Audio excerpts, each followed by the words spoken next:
전 세계 유일한 수준의 인구 50%가 넘게 살고 있는 그런 수도권 과잉 과밀화의 부작용이 나오기 시작을 했다는 건데, 그게 바로 과잉 경쟁, 높은 주택 가격, 너무나 많이 걸리는 통근통학 시간, 그리고 시간 부족, 이런 문제들이 총망라돼서 결국 저출산 문제로 이어지게 됐다는 거고요. 많은 대도시에서 근본적으로 출산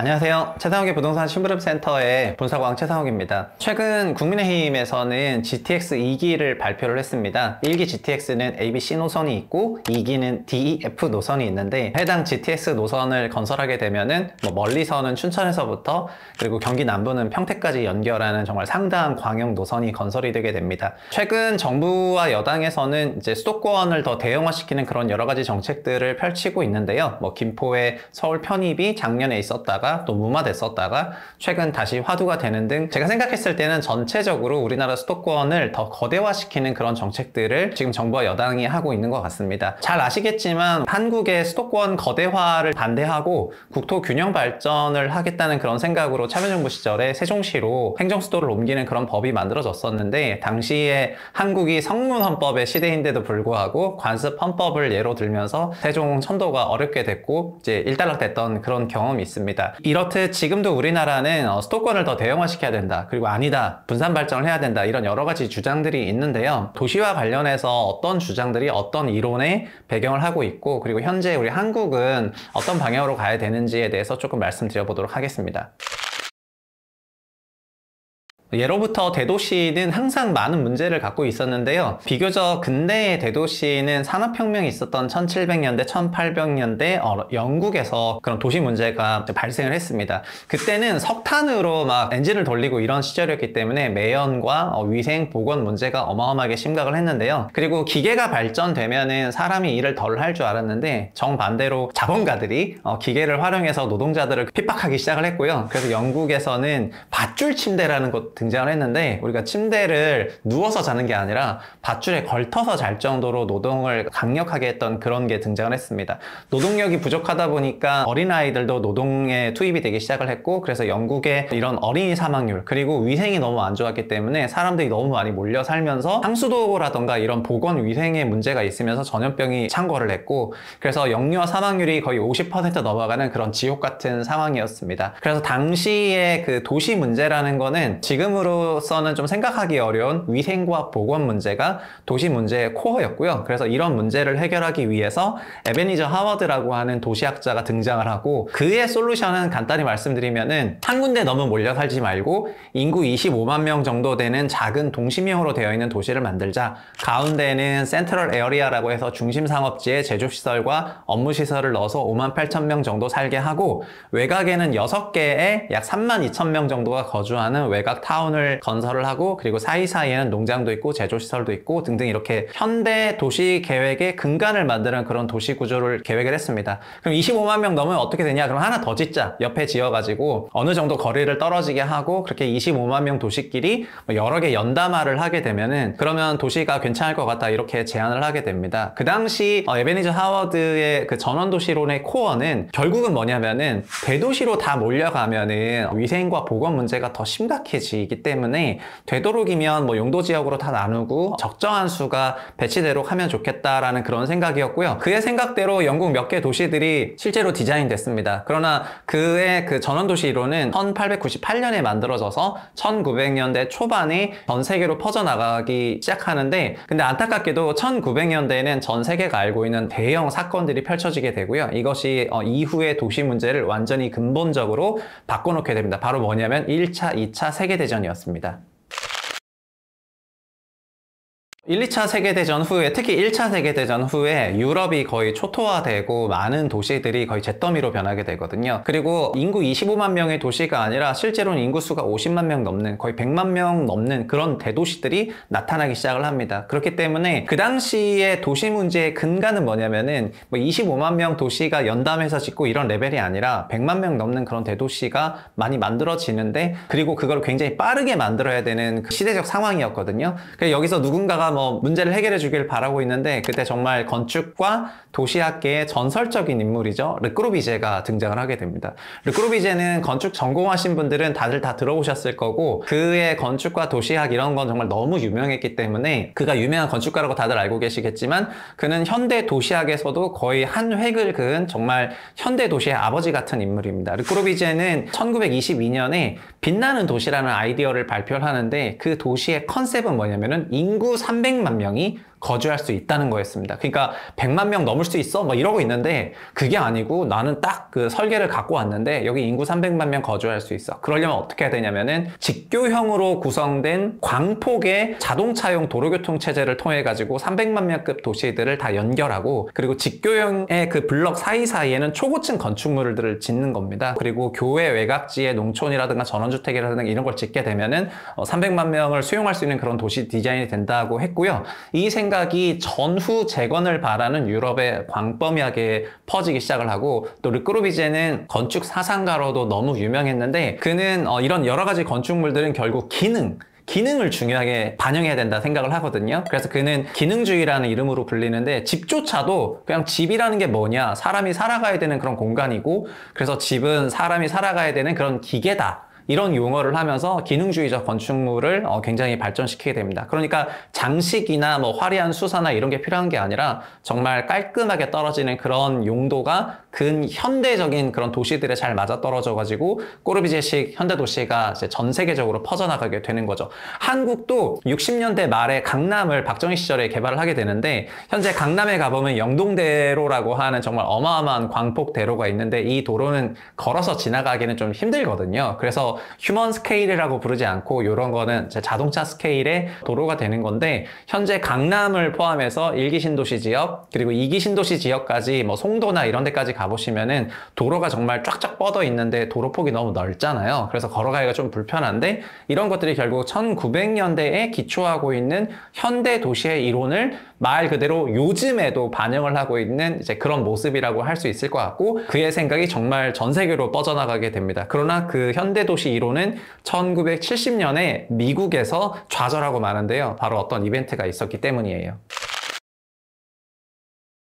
르꼬르비제로부터 수학을 한 미노루 야마사키라는 일본 건축가가 있는데, 그가 미국에 진출을 하게 됩니다. 1970년대 미국에 진출을 하고, 그리고 샌프란시스코 옆에, 지금 어떻게 보면은 과거 대치동 음아파트 처음 지어졌을 때랑 뷰가 굉장히 비슷한데, 온통 저층 주택들이 있는 그 사이에 정말 중고층 10층 넘는 그런 중고층의 약 2800세대급 아파트 단지를 건설을 하게 됩니다. 왜냐면 꼬르비지의 빛나는 도시는 중고층으로 이어져 있거든요. 그래서 그의 사상을 그대로 수용을 해서 아파트를 짓게 되죠. 미국에는 아파트가 거의 없었는데, 그래서 매우 이질적인 그런 단지가 건설이 되는데, 심지어 당시에는 흑인이랑 백인을 같이 살게 만들려는 그런 소셜 믹스 아이디어를 공간에서 구획을 하게 되거든요. 요구되는 기능은 뭐냐면 흑인, 백인이 친하게 살고, 그리고 많은 사람들을 몰려서 살게 하고, 그런 것들을 도시 맥락에 상관하지 않고 짓는 모더니즘 건축, 꼬르비제 스타일로 짓게 됩니다. 이 단지 이름이 프로이트 이고우라는 단지인데요. 그러나 처음에 지을 때는 굉장히 좋았던 단지인데, 시간이 지나면서 1972년이 되니까 이 프로이트 이고우 단지에는 백인들은 전부 나가서 교외에 단독주택 지어서 살아버리고, 일부만 남고 건물 전체가 공실이 너무나 심해지다 보니까요, 이게 범죄의 온상 지역이 되게 됩니다. 그래서 샌프란시스코에서는 이 프로이트 이고우 단지를 72년부터 76년까지 철거를 하게 되는데, 철거할 때 전체 방송에서 생중계를 하게 되고요. 그래서 나름 준공된 지 뭐 10년 차밖에 안 된 그런 새 아파트였는데 그게 다 철거가 돼요.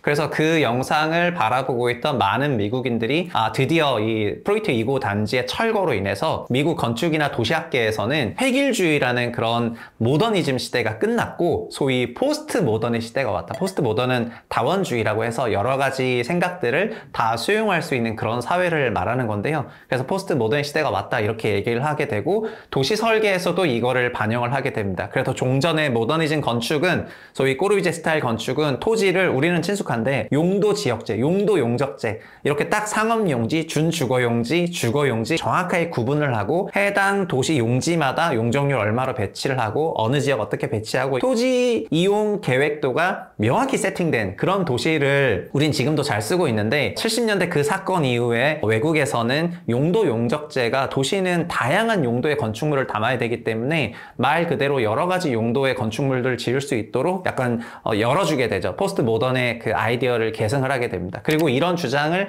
그때 가장 열심히 했던 사람은 제인 제이콥스라고 하는, 이분은 도시나 건축을 전공하신 분은 아니고 그냥 언론인이었는데 미국 대도시 중에서 죽어가는 대도시가 있고 또 살아가는 대도시가 있어서 좀 봤더니 죽어가는 대도시들은 공통점이 있더라. 그냥 단일 계층이 그 도시를 사용을 하고, 그러다 보니까 뭐 예를 들면 백인이라고 하면은 백인만 사용하는 도시를 만들어 놨더니 그들이 사용하지 않는 시간대는 도시가 죽고, 그래서 자연스럽게 공실과 슬럼화가 되고 도시 기능이 떨어지고 그러면서 도시가 쇠퇴하더라. 반대로 흑인 백인이 그냥 자발적으로 뒤섞여 있고, 그리고 낮에 일하는 사람 밤에 일하는 사람 막 섞여져 있다 보면은 도시의 교차 사용이 생겨서 그런 도시는 계속해서 재생산이 되더라. 그래서 미국 대도시의 죽음과 삶이라는 책을 출간을 하면서 포스트 모던 시제를 완전 열어버리게 됩니다. 근데 한국은 안타깝게도 아까 강남 개발을 할 때부터 일기 신도시를 계획하는 70년대, 90년대에 꼬르비제식 도시를 짓는 것을 대세로 받아들였기 때문에 토지 이용 계획도에서 명확하게 여긴 영도 지역입니다, 주거 지역입니다, 상업 지역입니다 완전히 나눠놓은 거를 그대로 수용을 하게 되거든요. 초반에는 기능주의적 관점의 접근이었기 때문에 괜찮다고 생각했지만 2000년대가 되기 시작하면서 이런 기능주의적 관점이 현대에 복합적으로 요구되는 그런 건축물 짓는 거는 잘 맞지 않는다, 그런 공감대를 얻게 됩니다. 그러나 이기 신도시 지을 때조차도 여전히 그런 기능주의적, 전 세계는 포스트 모던 시대로 갔는데 한국의 토지 이용 계획은 여전히 모더니즘 시대에 머물러 있다, 그렇게 말씀을 드릴 수가 있겠습니다. 그러면서 어느 정도 도시학에 대한 그런 정립은 얼추 끝나게 되는데요. 1980년대 이후부터는 소위 준태평성대가 열리게 되고, 그때부터는 더 큰 대도시들이 만들어지기 시작을 합니다. 인구 1000만 명을 넘는 대도시들이 만들어지기 시작을 하면서 이런 대도시들을 찬양하는 사람들만 등장을 하거든요. 그리고 오늘의 주제가 될 텐데, 너무나 거대해진 그런 대도시들에 대한 그런 시각이 두 개로 나뉘게 되는데요. 오늘 주제가 여기서부터 관통이 되는 것 같습니다. 이제 그 얘기를 해볼게요. 우리나라 부동산 커뮤니티나 카페에서도 많이 읽었던 베스트셀러 책이 하나 있는데, 우리나라에서 도시의 거대화, 소위 서울 집중형 도시 구조를 원하는 사람들이 가장 선호하는 책을 꼽으라고 한다면은 그건 아마 에드워드 글레이저가 썼던 도시의 승리라는 책일 겁니다. 에드워드 글레이저는 하버드에 있는 도시경제학자인데요. 그래서 1980년대 이후부터는 사실 대경제학의 시대가 열렸기 때문에 경제학자들이 도시를 연구하면 도시경제학자, 그리고 부동산을 연구하면 부동산 경제학자, 이렇게 되는 거라고 보시면 좋겠습니다. 경제학에서는 집적 효과라고 해서 여러 기능들이 모여 살면 살수록 시너지가 난다고 생각해서 집적 효과의 그 장점들을 어필하는 경향이 있는데, 이 사람은 거의 뭐 인구 1000만 명, 2000만 넘는 그런 대도시에 너무 좋아해서 소위 대도시 빠거든요. 그래서 그의 생각이 2010년대에 한국에도 정말 많이 퍼지게 됩니다. 이 책은 여러 번 이제 나왔는데 저는 2012년에 처음 접해서 해당 책을 읽었었는데요. 공교롭게도 2016년부터 2021년까지 우리나라 부동산 시장이 크게 올라갈 때 부동산 카페와 커뮤니티에서 바이럴 되면서 소위 서울 대세론을 근거로 삼는 그런 이론적인 책으로도 많이 읽혔던 그런 책인 것 같습니다. 그런데 이런 생각만 있는 것은 아닙니다. 토론토 대학에 있는 경제학자인 리처드 플로리다가 쓴 책도 한국에서 굉장히 바이럴이 됐었는데, 책 제목은 도시는 왜 불평등한가, 이런 책이고요. 이 사람은 사실 사회나 이런 걸 연구한 사람이 아니라 이 사람도 정통 경제학자시거든요. 그런데 너무나 큰 대도시들이 갖고 있는 21세기의 큰 문제가 뭐냐면은 너무나 심각한 그런 빈부격차와 자본주의가 갖고 있는 그런 문제를 도시가 더 증폭시킨다, 이렇게 바라보는 시각이 있습니다. 그래서 대도시는 무조건 좋다라고 생각했던 에드워드 글레이저의 도시의 승리의 계파, 이쪽에서 영향을 받은 사람들은 지금도 수도권 거대화, 과밀화 이걸 더 추구해야 된다, 이렇게 생각을 하시는 것 같고요. 그리고 최근 들어서는 그 반대쪽 라인에서 너무 큰 대도시를 갖고 있는 문제가 뭔지 한번 생각을 해봤으면 좋겠다, 이렇게 얘기하시는 쪽이 있고, 우리나라에서는 이제 두 생각 다 잘 알려졌기 때문에 두 책을 다 읽어보셨으면 좋을 것 같습니다.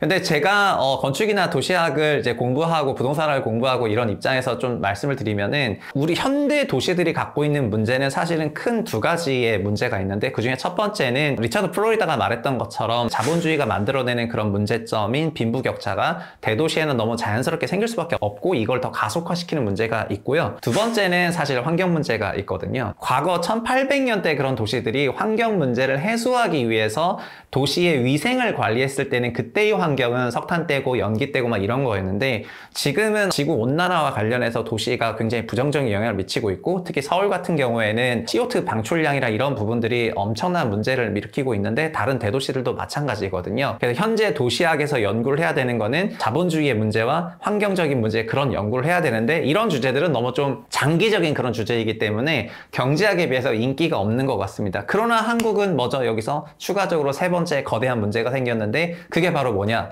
수도권의 과잉 과밀화, 전 세계 유일한 수준의 인구 50%가 넘게 살고 있는 그런 수도권 과잉 과밀화의 부작용이 나오기 시작을 했다는 건데 그게 바로 과잉 경쟁, 높은 주택 가격, 너무나 많이 걸리는 통근통학 시간, 그리고 시간 부족, 이런 문제들이 총망라돼서 결국 저출산 문제로 이어지게 됐다는 거고요. 많은 대도시에서 근본적으로 출산율 하락이 발생을 하지만 한국이 그런 도시화에 있어서는 규모 면에서 가장 앞서 있기 때문에 그럼 가장 앞서 있는 우리나라에서 발생한 거는 출산율의 급격한 저하였고, 그리고 출산율의 급격한 저하에 대해서 한국은행이나 국토연구원이 동시다발적으로 규정을 한 게 너무나 큰 수도권 시스템, 이 시스템이 유지되는 한은 출산율이 제고되지 않을 것 같다는 그런 결론을 작년에 낸 겁니다. 근데 이런 상황에서 우리는 여전히 대도시를 가면 좋다는 에드워드 글레이저 도시의 승리라는 그런 개념에 빠져서 지금 현재 도시를 더 크게 키우는 것이 또 한국의 출산율에 더 도움이 된다고 그렇게 생각하는 것 같은 게 지금 조금 안타까운 것 같습니다.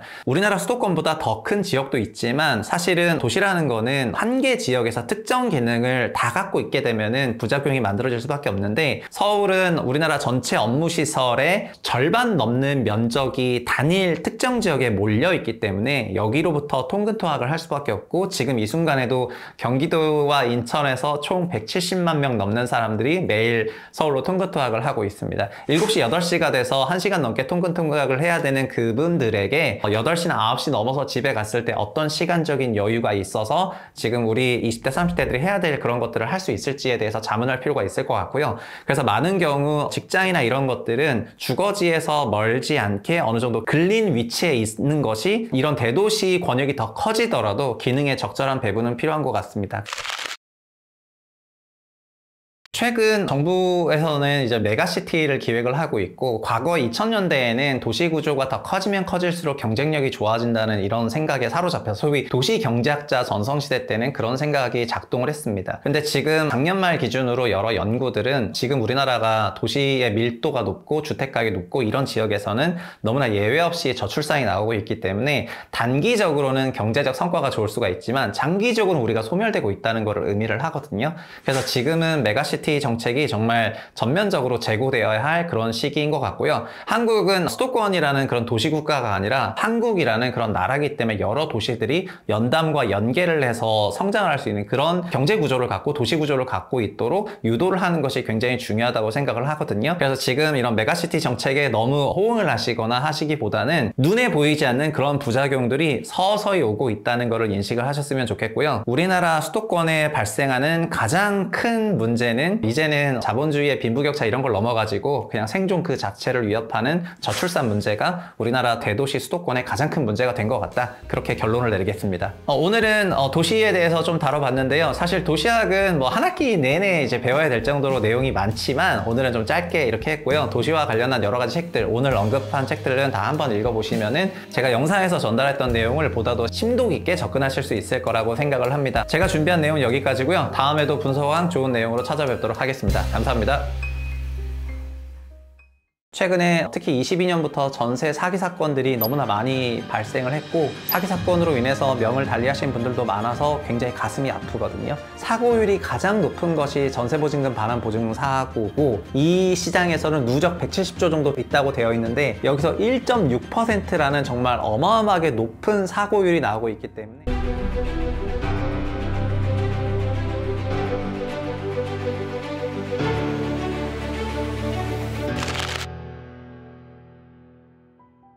안녕하세요. 최상욱의 부동산 심부름센터의 분석왕 최상욱입니다. 2023년 국감장에서는 여러 가지 화두가 있었는데 그 중에 하나가 주택도시보증공사라고 전세보증금 반환보증보험을 하고 있는 이 업체의 공공기관이죠. 이 회사의 23년 예상 손실액이 3조 4천억에 이를 것 같다는 그런 언론 보도와 함께 국감장에 한번 술렁였던 것 같습니다. 그래서 작년 말에 주택도시기금법을 바꿨는데 주택도시보증공사의 자본금이 5조 원이거든요. 이거를 10조 10조로 늘리는 것으로 법을 바꿨습니다. 올해 증자를 하고 앞으로 계속해서 증자를 할 수 있는 그런 기반을 만들었는데요. 문제는 뭐냐면은 5조 원일 때 최대 70배까지, 즉 350조 원 한도로 여러 보증 사업을 할 수 있었던 주택도시보증공사가 적자가 커졌는데 이제 10조 원의 자본금이 되면은 90배까지 합산 900조까지 보증 사업을 할 수 있도록 사업 규모를 굉장히 더 키운다, 이런 것이 되겠습니다. 사실 주택도시보증공사는 일종의 보험회사라고 할 수 있는데, 보험회사가 그동안 십수년에 걸쳐서 보험 상품을 팔았다가 아무 문제가 없어서 사세를 좀 키웠는데, 현재 갑작스럽게 사고가 터지면서 보험사가 보험 지출이 늘어나다 보니까 이제 결국 적자가 되는 그런 구간이 됐거든요. 그래서 어쩔 수 없이 증자를 하게 되었고, 올해는 채권도 찍을 거라고 예상되는 그런 상황에서 사업 한도는 90배로 늘리면서 전체 보증 규모가 900조, 이건 뭐 샘 알트만도 아니고 900조 레벨로 간다고 하니까 앞으로 공공기관으로서 정말 엄청난 손실이 예상될 수도 있는 이런 상황이 돼서 조금 우려스러운 점이 있었습니다. 사실 오늘 말씀드릴 얘기는 전세 제도에 대해서 좀 딥하게 파볼 건데요. 이 전세대출 제도와 전세보증금 반환보험 제도, 그리고 관련해서 여러 가지 공공기관들이 어떻게 엮여 있고 우리 삶에 어떤 영향을 미칠지에 대해서 오늘 분석해 보도록 하겠습니다.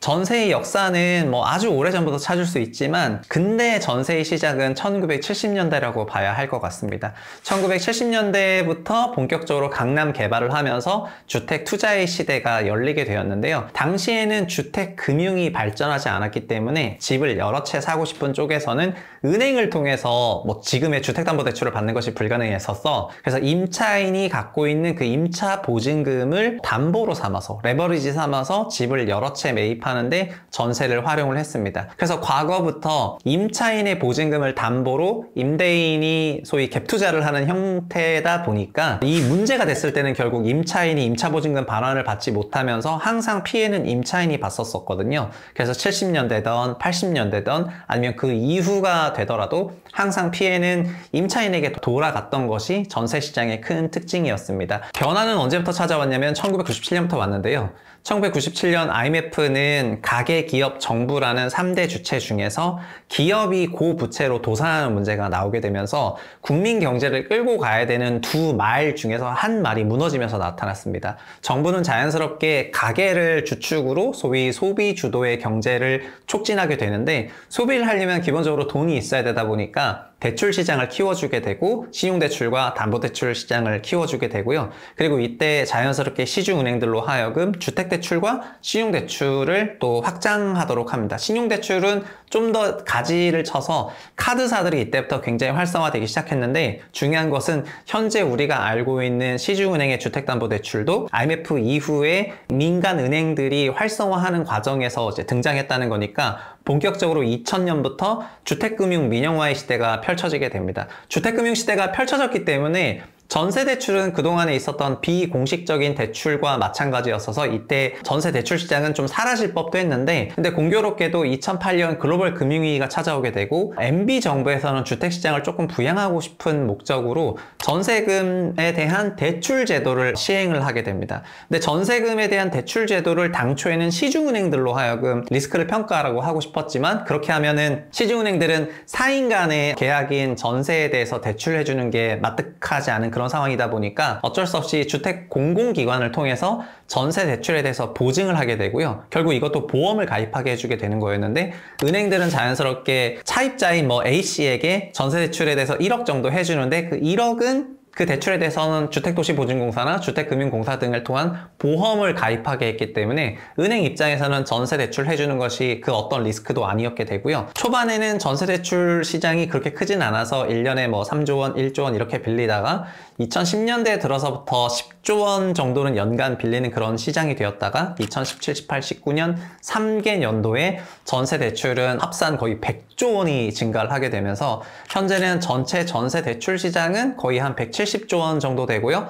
한국 전체 전세 시장은 거의 1000조 원 정도가 된다, 이렇게 생각하시면 되겠습니다. 우리나라 주택시장 전체는 6000조가 조금 넘는 시장인데, 거기에 1000조는 전세 보증금이 차지하고 있고, 거기에 약 20% 좀 안 되는 170조는 전세 대출이 차지하고 있는 그런 엄청나게 거대한 시장이 되었습니다. 그래서 전세 시장이 이렇게 거대해지는 과정에는 MB의 전세 대출이 있었는데 2016년에도 박근혜 정부 시절에 전세 대출을 2억 원에서 5억 원으로 이제 금액을 더 늘려주는 이런 과정이 있었고요. 그래서 전세 역시 대출을 먹으면서 자랐거든요. 주택시장의 큰 특징은 유동성을 먹으면서 자란다는 특징이 있었는데 매매만 그런 것이 아니라 전세 역시 대출을 먹고 자랐고 그 과정에서 전세 시장이 이렇게 커졌습니다. 전세 시장이 이렇게 커지다 보니까 자연스럽게 전세 보증금을 돌려받지 못하는 그런 미반환 사건 사고들도 많아지게 됐고요. 그러다 보니까 2015년부터는 주택도시보증공사가 등장해서 전세 보증금에 대해서 보증을 해주는 이런 보험 상품을 판매하기 시작을 했고 이런 것들이 초반에는 좀 잘 팔렸고 그리고 전세 보증 사고도 적었기 때문에 왜냐하면 전세가는 항상 올랐었기 때문에 사고도 적었어서 그냥 항상 주택도시보증공사한테는 수익을 주는 그런 사업이었는데요. 문제는 2019년, 20년을 넘어가기 시작하는 그런 과정에서 전세보증금이 폭증하게 되었고 폭증한 전세보증금의 가입도 증가하고 가입이 늘어나니까 자연스럽게 사고도 늘어나는 거잖아요. 그래서 사고액이 2018년도엔 500억대였다가 2019년도에는 2200억대로 갔다가 2020년에는 4000억대로 갔다가 2021년에는 거의 8천억대로 갔다가 이런 식으로 거의 매년 승수 효과가 일어나는 식으로 이렇게 올라가면서 상당한 그런 피해 금액이 쌓이게 되었고요. 이런 것들이 작년 같은 경우에는 정말 3조 원대가 넘어가는 엄청난 금액으로 폭증하면서 주택도시보증공사 약자로는 허그라고 부르는데 허그의 자본금이 5조 원이고 자본금이 항상 늘었었다가 작년, 재작년 2년간의 상당한 자본 손실이 발생하게 되었고 결국 증자를 할 수밖에 없는 그런 상황이 된 것이 전세 대출과 전세 보증보험의 역사라고 할 수가 있을 것 같습니다. MB정부와 박근혜 정부 그리고 문재인 정부에서도 전세 대출은 계속해서 확장 기조였는데요. 전세 대출을 늘려야 된다고 생각하는 그 기전은 전세는 결국 서민의 임차 형태이고 자가로 구매하시는 분들은 그렇지 않지만 전세는 임대시장을 활성화시키는 거기 때문에 전세에 대해서는 그 어떤 정부도 이 대출을 규제해야 되겠다라고 생각했던 정부가 없었던 것 같습니다. 다만 MB정부와 박근혜 정부는 약간 다른 점이 있었는데 이 두 정부는 전세 가격이 매매 가격을 결정하는 거의 근본이라는 것을 깨닫고 있었던 정부이고 자연스럽게 매매 시장이 약세로 갔던 시기에 주택의 매매 시장을 조금 부양하기 위해서 가격 부양 정책을 피기 위해서 거꾸로 어디서부터 시작했냐면은 전세 가격 부양 정책부터 시작을 했었던 것입니다. 그래서 MB 정부 때는 전세 대출의 한도를 1억에서 2억으로 늘려줬고 박근혜 정부 때는 그 2억을 다시 5억으로 늘려준 것도 전세 시장을 먼저 키워야 매매 시장이 올라간다라는 생각을 했기 때문이고요.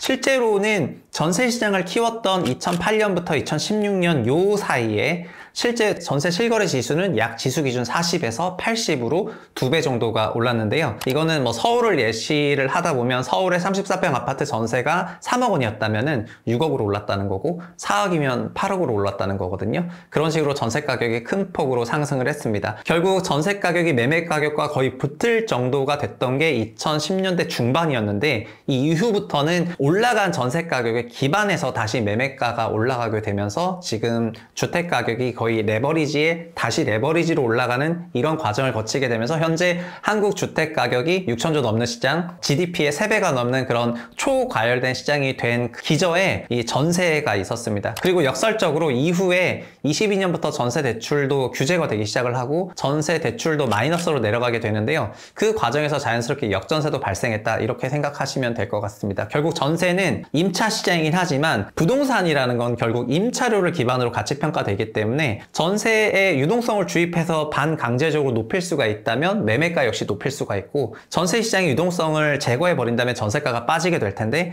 그런 매매가도 빠지게 된다는 거를 반증하는 그런 사례라고 할 수 있을 것 같습니다. 그래서 우리는 임차인을 위한다는 명목으로 전세 대출을 계속해서 확장을 해 왔었는데 사실 그것은 매매가를 높이는 정책이었던 것을 MB와 박근혜 정부 때는 잘 알고 있었던 것 같습니다.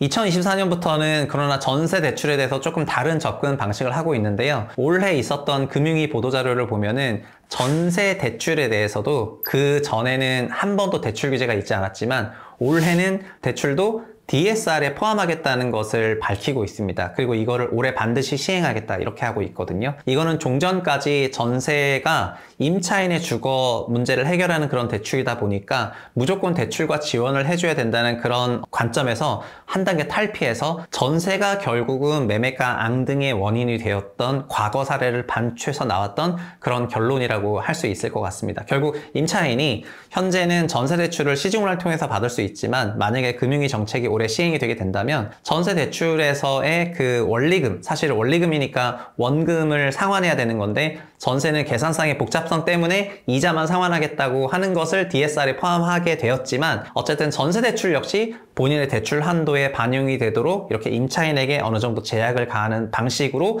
대출을 규제하고 있습니다. 근데 저는 여기서 근본적으로 이 우리나라 전세 대출을 대하는, 전세금을 대하는 접근 방식에서 한 가지 문제점을 제기하고 싶은 것은 사실 전세는 결국 임대인의 우발 채무가 되는 거거든요. 전세 끼인 갭 투자를 임대인이 했다고 한다면은 그 사람은 결국 임차인의 임차 보증금을 레버리지 삼아서 집을 사는 이제 투자 활동을 한 것이고요. 투자 활동은 정의에서처럼 원본 손실의 가능성이 있습니다. 그래서 많은 경우에 이런 투자가 실패했을 때 결국은 자기 투자 원금과 그리고 차입금까지도 손실받게 되는 그런 상황이 나올 수가 있는데 전세가율이 90이나 95% 되어 있는 이런 주택을 5%의 자기자금 또는 10%의 자기자금만으로 갭 투자를 했을 때 주택가격이 20% 빠져버린다면 임차인의 보증금을 돌려주지 못하는 상황이 되고 자연스럽게 임차인은 투자를 한 것도 아닌데 투자자인 임대인의 투자 실패를 그대로 투영해야 되는 이런 사고가 전세보증금 사고의 큰 내용을 차지하고 있거든요. 과거부터 이랬다는 것은, 그리고 최근에도 이런 사건 사고가 계속해서 커진다는 것은 결국 임대인으로 하여금 전세라는 것이 우발부채라는 거를 인식하도록 하고 그리고 임대인에게도 어느 정도의 규제를 만들어야 될 필요성이 있는 건데요. 지금까지의 거의 모든 전세 관련 접근 방식은 전세 대출을 빌리는 임차인만 규제하자는 게 큰 방향이었던 것 같고 이런 방향의 대폭 수정이 필요한 것 같습니다. 많은 경우 전세를 우발채무라고 계산을 하게 된다면은 이런 우발채무는 발생 가능한 사고 확률이 있는데요. 현재의 전세보증 사고 확률은 통계 기준으로 보면 1.6% 정도 되거든요. 그렇다면 임대인으로 하여금 본인의 전세 끼인 갭 투자를 한 전세보증금 총액의 1.6% 정도 되는 금액만큼의 본인의 대출 한도에서는 차감을 하는 방식으로 얼마든지 사고 요율을 현실화해서 임대인의 대출 한도를 제약할 필요가 있는 것 같습니다. 사실 방법은 여러 가지 방법이 있고 이것뿐만 아니라 정말 여러 가지를 선택할 수가 있지만 근본적으로 현재 우리나라 금융제도상에서는 임대인은 그 어떤 페널티도 받지 않고 여전히 계속해서 갭 투자를 통해서 주택수를 늘려나갈 수가 있는 이런 제도를 끌고 가고 있기 때문에 근본적으로 전세 시장의 문제가 임대인 개인의 파산으로 끝나는 게 아니라 투자 실패가 투자자의 파산으로 끝나는 게 아니라 투자 실패가 투자와는 아무 상관없는 임차인의 임차 보증금 파산, 그 손괴로 이어지는 이런 상황이 나타난다는 것이 근본적인 문제인 것 같고요. 그래서 앞으로는 전세 시장을 다룰 때 임차인에게만 규제하려는 이런 정책에서 한 발 더 나아가서 임대인의 대출 한도를 제약하는 형태로 갈 필요가 있다고 생각하고 이것을 제도적으로 도입할 필요가 있다고 생각합니다. 과거에는 이런 임대 신고가 다 되지 않았기 때문에 임대인의 대출 한도에 우발채무를 계산하는 것을 넣는 것이 금융기관에선 어렵다고 생각했지만 현재는 주택거래 신고에 관한 법률에 따라서 모든 임대차가 신고가 되고 있기 때문에 모든 임대차의 전세 역시 다 신고가 될 수 있는 상황이고 이걸 반영해서 금융기관들이 조금 노력하면 얼마든지 대출 한도를 재계산할 수가 있거든요. 이렇게 재편될 필요가 있는 것 같습니다. 전세제도 그 자체는 죄가 없습니다. 사실은 전세제도보다는 그 전세제도를 활용한, 특히 너무나 과도하게 활용했던 그런 투자자들이 전세 시장의 문제를 만들어낸 거라고 생각을 하거든요. 물론 투자자는 투자 위험을 지게 되어 있어요. 자산 가격의 상승 하락이 투자 위험인데 자신의 투자가 성공했다고 하면은 큰 수익을 얻게 되고 실패했다고 하게 되면 큰 원본의 손괴를 입게 되는 것이 투자 시장입니다. 그러나 부동산은 기본적으로 레버리지 시장이고 레버리지라는 뜻은 원본을 초과하는 손실을 얻을 수가 있다는 거기 때문에 투자자는 기본적으로 주택에 갭 투자를 하게 됐을 때는 자신의 투자금뿐만 아니라 그 레버리지인 임차인의 보증금까지도 손실을 볼 수 있게 한다는 그런 점에서 이런 파생 상품의 시장에 아무런 제한도 없어서 이런 갭 투자자가 주택을 뭐 한 채에서 10채 정도가 아니라 50채, 100채, 500채, 1000채 이렇게 기하급수적으로 주택수를 늘릴 수 있는 상황을 만들어 준다는 거는 이런 투자 레버리지 상품에 대한 규제를 해야 되는 시장 당국이 아무 일도 하지 않았다는 거기 때문에 지금이라도 이런 부분에 대해서 규제를 해야 될 것 같습니다. 만약 그렇게 하지 않는다면은 주택도시보증공사는 자본금 10조 원으로 90배까지 하게 된다면 앞으로 900조까지 보증할 수 있다는 것이 되거든요. 모든 보증을 전세 보증으로만 하는 것은 아니고 주택도시보증공사가 분양보증도 하고 여러 가지 다른 보증사업도 하고 있는데 사고율이 가장 높은 것이 전세보증금 반환보증사고고 이 시장에서는 누적 170조 정도 있다고 되어 있는데 여기서 1.6%라는 정말 어마어마하게 높은 사고율이 나오고 있기 때문에 과거에는 전세가 항상 올랐었어서 전세 대출 금리도 쌌고 전세 보증 보험료율도 쌌는데요. 이제는 1.6%의 높은 사고율을 반영해서 전세 대출 금리 혹은 보증 보험료가 높아져야만 하는 그런 요인이 된 것 같습니다. 그래서 지금 전세 시장을 지금 제대로 손을 보지 않는다면은 향후에는 정말 주택도시보증공사라는 공공기관에 지금 10조 원 정도의 돈이 아니라 몇십조 원 이상의 돈들이 들어갈 수도 있다고 생각을 하게 된다면 그건 정말 쓸데없는 돈이 들어가는 거나 마찬가지거든요. 지금이라도 제도 개선해야 될 그런 시기라고 생각하고 전세는 임대인의 사적 채무인데요. 그 사적 채무가 무한대로 증식할 수 있는 구조를 만든 것은 개선 사항이 있어 보입니다. 앞으로는 사고율을 반영해서 이렇게 무한대로 증식될 수 없도록 시스템을 만든다면은 임대차 시장이 훨씬 안정화될 것 같고요. 그렇지 않다면 현재 주택도시보증공사가 자본금 10조로 늘리고 뭐 90배까지 한다 그러니까 굉장히 거대해지는 것 같지만 전세 시장이 1000조 원이라고 생각을 했을 때 모든 임차인들이 전세 보증보험에 가입하게 되면 1000조가 가입하게 되고 사고율 1.6%라면 여기서 무려 16조 원의 로스가 나올 수가 있다는 거거든요. 그러면 그 정도의 손실은 현재 주택도시보증공사의 자본금으로는 도저히 감당할 수 없는 손실이기 때문에 그리고 사고율이 좀 더 높아지게 된다면 더 마찬가지고요. 그래서 근본적으로 사고율을 낮출 수 있도록 제도 시스템을 만들고 나서 그 다음에 증자를 하고 이런 임차인들에게 보증보험이라는 좋은 상품을 파는 것이 적절한 개선이 아닌가 이렇게 판단을 합니다. 오늘 분석왕은 전세 제도와 전세보증보험 제도 그리고 이 시장에 일어나는 일들을 좀 다뤄봤고요. 최근에 특히 22년부터 전세 사기 사건들이 너무나 많이 발생을 했고 사기 사건으로 인해서 명을 달리하신 분들도 많아서 굉장히 가슴이 아프거든요. 그리고 현재 우리나라에서 이렇게 조 단위 혹은 십수조 단위로 사고가 커질 수 있는 이런 거대한 경제 문제가 뭐가 있냐라고 생각을 해보면은 전세 문제는 정말 이렇게 관망해서 아니면 그대로 놔둬서 될 것이 아니고 정치권과 그리고 정부가 적극적으로 나서서 이 문제를 해결해야 될 것 같고요. 그리고 전세가 뭐 임차인의 주거기 때문에 전세 대출을 계속해서 허용해 준다고 한다거나 아니면 임대인이 전세 보증금을 레버리지 삼아서 계속해서 무한대로 증식할 수 있는 이런 시스템을 그대로 놔두면서 전세 보증 사고가 났던 사람들을 어루만져 주는 것은 근본적인 해결책이 될 수 없다고 생각하고 전세 제도를 제대로 시스템적으로 돌아갈 수 있도록 만드는 것이 반드시 필요한 것 같습니다. 정부 일 좀 해. 지금까지 분석왕 최상욱이었고요. 다음 시간에도 좋은 내용으로 찾아뵙도록 하겠습니다. 감사합니다. 지금 우리 사회에는 연금을 받지 못해서 어쩔 수 없이 만 65세가 넘는 그런 나이로 밖에 나가가지고 날이 추울 때도 혹은 날이 굉장히 더울 때도 일을 하는 노인들이 현재 기준으로 85만 명이 있다고 생각해도 무방하고요. 국민연금 재정이 무조건 고갈된다라는 생각보다는 약간의 개혁이 있으면 결국은 재정이 고갈되지 않고 영구화될 수 있기 때문에 이런 것들이 취업 계층들로 하여금 얼마나 좋아질지에 대해서 꿈을 꾸게 만든다면 사회 전체가 바뀔 수가 있거든요.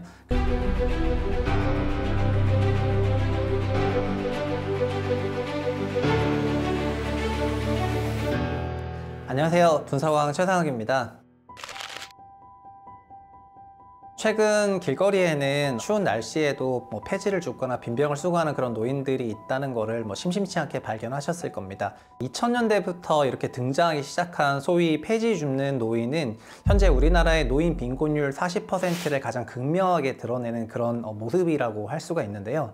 많은 나라에서 노인 빈곤율은 20% 미만이거나 프랑스 같은 나라는 3%도 되지 않는데 우리나라는 평균적으로 65세 이상 노인 빈곤율이 40%를 넘어가고 그리고 75세가 넘어가는 그런 연령대에서는 노인 빈곤율이 56%이기 때문에 정말 엄청난 숫자의 노인분들이 다 빈곤한 삶을 살고 계시거든요. 그래서 사실은 우리가 출산율도 문제 중에 하나지만 노인 빈곤율도 상당한 문제로 생각할 수밖에 없고, 그리고 우리나라의 높은 노인 빈곤율은 결국 노인의 압도적인 그런 또 자살률하고도 연결되는 거기 때문에 이 문제는 우리 사회의 굉장히 병폐와 같은 부분이어서 왜 이런 것들이 생겼는지, 그리고 다른 해결할 방법들은 없는지에 대해서 오늘 분석원에서 다뤄보도록 하겠습니다. 노인 빈곤 얘기를 할 때 일단 국민연금 얘기를 안 할 수가 없는데요.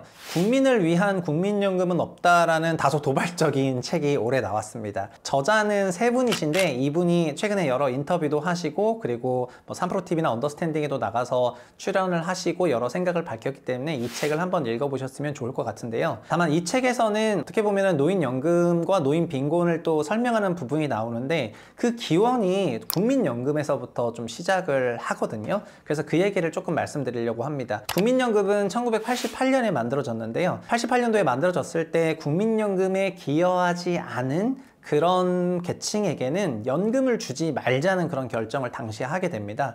그 당시에 국민연금에 기여하지 않았다고 생각하는 노인분들은 전체 노인 인구의 5%였거든요. 그렇기 때문에 95%는 국민연금 받아갈 수 있다고 생각하고 5%는 빠지게 되면서 이게 대수냐라고 생각을 했었던 것 같습니다. 그리고 80년대랑 90년대는 한국이 굉장히 삼저다 그래서 고도성장했던 그런 기간이었기 때문에 90년대는 샴페인을 터트리는 아시아의 4마리 용 이런 나라로 비유되면서 엄청난 그런 성장을 했고요. 당시 관행은 어떤 게 있었냐면은 노인들은 기본적으로 자녀가 노인들을 봉양하는 분위기가 있었기 때문에 그런 매몰찬 결정을 했었던 것 같습니다. 근데 1997년 IMF가 찾아오게 되면서 그때 이후로는 우리 사회 전체적으로 정말 너무 많이 바뀌게 됐는데요. 기본적으로 취업에 있어서도 정규직과 비정규직이라는 그런 두 가지 그룹이 나오기 시작을 했고요. 그리고 전문직과 일반직이 나오기 시작을 했고 전문 직종에 대한 그런 선호가 압도적으로 높아졌습니다. IMF는 일반 직장인들을 대거 정리해고하는 그런 과정, 그리고 미국식 고용 유연화를 급격히 받아들이는 그런 과정이었기 때문에 사후정이란 말이 흔하게 됐고요. 그럼 사후정이 없는 정년 없는 직업은 결국 사자가 들어가는 직업이었기 때문에 이런 전문 직종을 육성하거나 그런 학교를 보낼 수 있는 그런 학원들이 발전하기 시작을 했고, 이런 것들이 현재 대치동 학원가의 그 기원이 되기도 했습니다. IMF는 그때 정말 많은 걸 바꿨고요. 그리고 근본적으로 실업률이 높아졌고 자녀들이 부모를 봉양하는 것에서 지금은 캥거루 자녀라고 소위 역봉양을 하고 있는데 자녀의 부모 봉양도 어려워지게 됐습니다. 그러다 보니까 88년에 국민연금 처음 만들 때 그 놓쳤던 그 5%의 노인들이 2000년대 초반부터는 결국 자녀들도 실업자거나 취업을 못하고 부양하지 못하고 여러 가지 가슴 아픈 사연들을 대거 얘기하게 되면서 2000년부터 우리 사회의 길거리에는 빈병과 폐지를 수고하는 그런 노인들이 나오기 시작을 하게 된 거고요. 현재 이런 것들이 지금에도 이어지고 있는 그런 상황이 되겠습니다. 참고로 65세 이상 노인 인구는 800만 명이 넘어가는데요. 그 중에 85만 명이 연금 수령액이 빵원이거든요. 그러니까 연금을 아예 받지 못하고 있는 분이십니다. 그리고 770만 명 정도 되는 그런 노인 중에서도 20%에 해당하는 약 150만 명 되는 분들은 연금 수령액이 25만 원 미만이에요. 그래서 25만 원 이하의 수령하시는 분들이 합산 200 몇십만 명 되기 때문에 전체 노인 인구의 40%의 그 빈곤율은 여기서 나오게 되는 거고요. 그래서 이런 연금을 다루는 기관들에서는 이런 연금을 받지 못하시는 분들이 전부 사망했을 때 우리나라 노인 빈곤율이 개선될 수도 있다는 이런 섬뜩한, 어떻게 보면 되게 가슴 아픈 전망을 하고 있는데, 그거는 또 사실이 아닐 수가 있는 게 여전히 우리나라 국민연금의 그 소득 대체율이 굉장히 낮고, 지금 25만 원 이하 받으시는 분들이 20%지만 50만 원 이하로 받으시는 분들까지 합치면 거의 절반 정도 되기 때문에 노인분들 중에서는 이 소득이 너무나 부족하신 분들이 많고 근본적으로 노인 빈곤율이 해결이 되기는 조금 어려울 것 같습니다. 그러다 보니까 2010년대 박근혜 정부에서는 노인 인구들이 너무나 적은 소득이다 보니까 이들에게 그 노인 수당을 만들게 되는데요. 결국은 연금에서 그 커버하지 못했던 초반에 그 5% 작은 숫자가 나중에 점점 나비 효과처럼 가질치기 시작해서 지금은 우리 정부 재정에서 1년에 9% 정도를 노인 수당과 그리고 공무원 연금이라든가 다른 연금 재원 보조로 사용을 하고 있을 정도로 큰 부담을 차지하게 됐습니다. 그러다 그러다 보니까 국민연금에 대한 개혁이 여러 가지 방향이 있는데 근본적으로 국민연금은 소득 대체율이 현재 너무 낮다는 것이 가장 큰 문제 중에 하나이고 두 번째는 세대 간 형평성이 너무 떨어진다는 거거든요.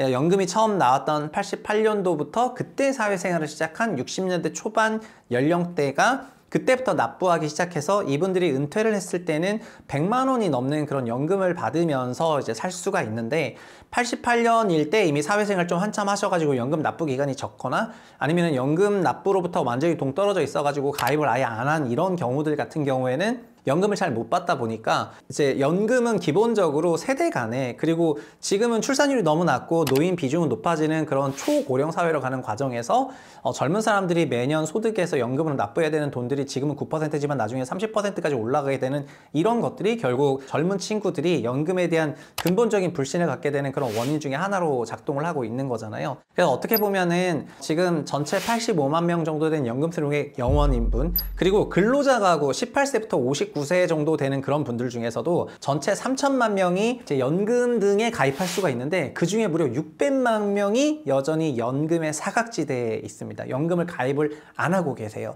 그러다 보니까 결국 이들도 나이를 먹게 되면은 결국 연금이 없는 고령자가 될 거여서 현재 연금을 받지 못하시는 분뿐만 아니라 앞으로도 계속해서 연금을 받지 못하는 분들이 계속해서 올라온다는 측면에서 결국 이런 노인들을 위한 사회복지기금들은 재정 부담으로 재정 비용 지출로 이어질 거가 되는 거고요. 근본적으로 사실 이런 폐지 줍는 노인들은 다른 나라에서 쉽게 찾기가 어려운데 한국에는 흔하게 거리에서 보이기 때문에 우리나라를 찾은 외국에서 봤을 때는 한국이 그렇게 잘 사는 나라인데 어떻게 저렇게 노인들이 반자발적으로 근로를 하냐 이런 질문들을 외국 지인들이 종종 하곤 합니다. 근데 그게 우리나라가 노인복지를 두텁게 하지 못한 부분에서 만들어진 것도 있고요. 결국 이거는 어떻게 보면 또 젊은 세대들로 하여금 내가 사회생활 하는 과정에서 충분한 어떤 자산 형성을 하지 않으면은 나중에 노인 생활이 굉장히 힘들어질 수 있겠다라는 거를 거의 그대로 투영해서 보여주는 그런 모습으로도 작용할 수가 있기 때문에 굉장히 팍팍하고 돈을 밝히는 그런 사회 기조를 형성하는데도 영향을 주고 있다고 생각을 해서 이런 것들을 정말 처음부터 바꿨으면 어땠을까라는 생각들을 하고 있었는데 국민을 위한 국민연금은 없다라는 그 책에서 정말 이 부분을 너무나 잘 얘기를 했고 그리고 다른 많은 연금과 관련한 솔루션도 언급을 했다는 점에서 분석왕이긴 하지만 또 책 얘기를 할 수밖에 없는데 이 책도 정말 꼭 한번 읽어보셨으면 좋겠는 그런 내용입니다.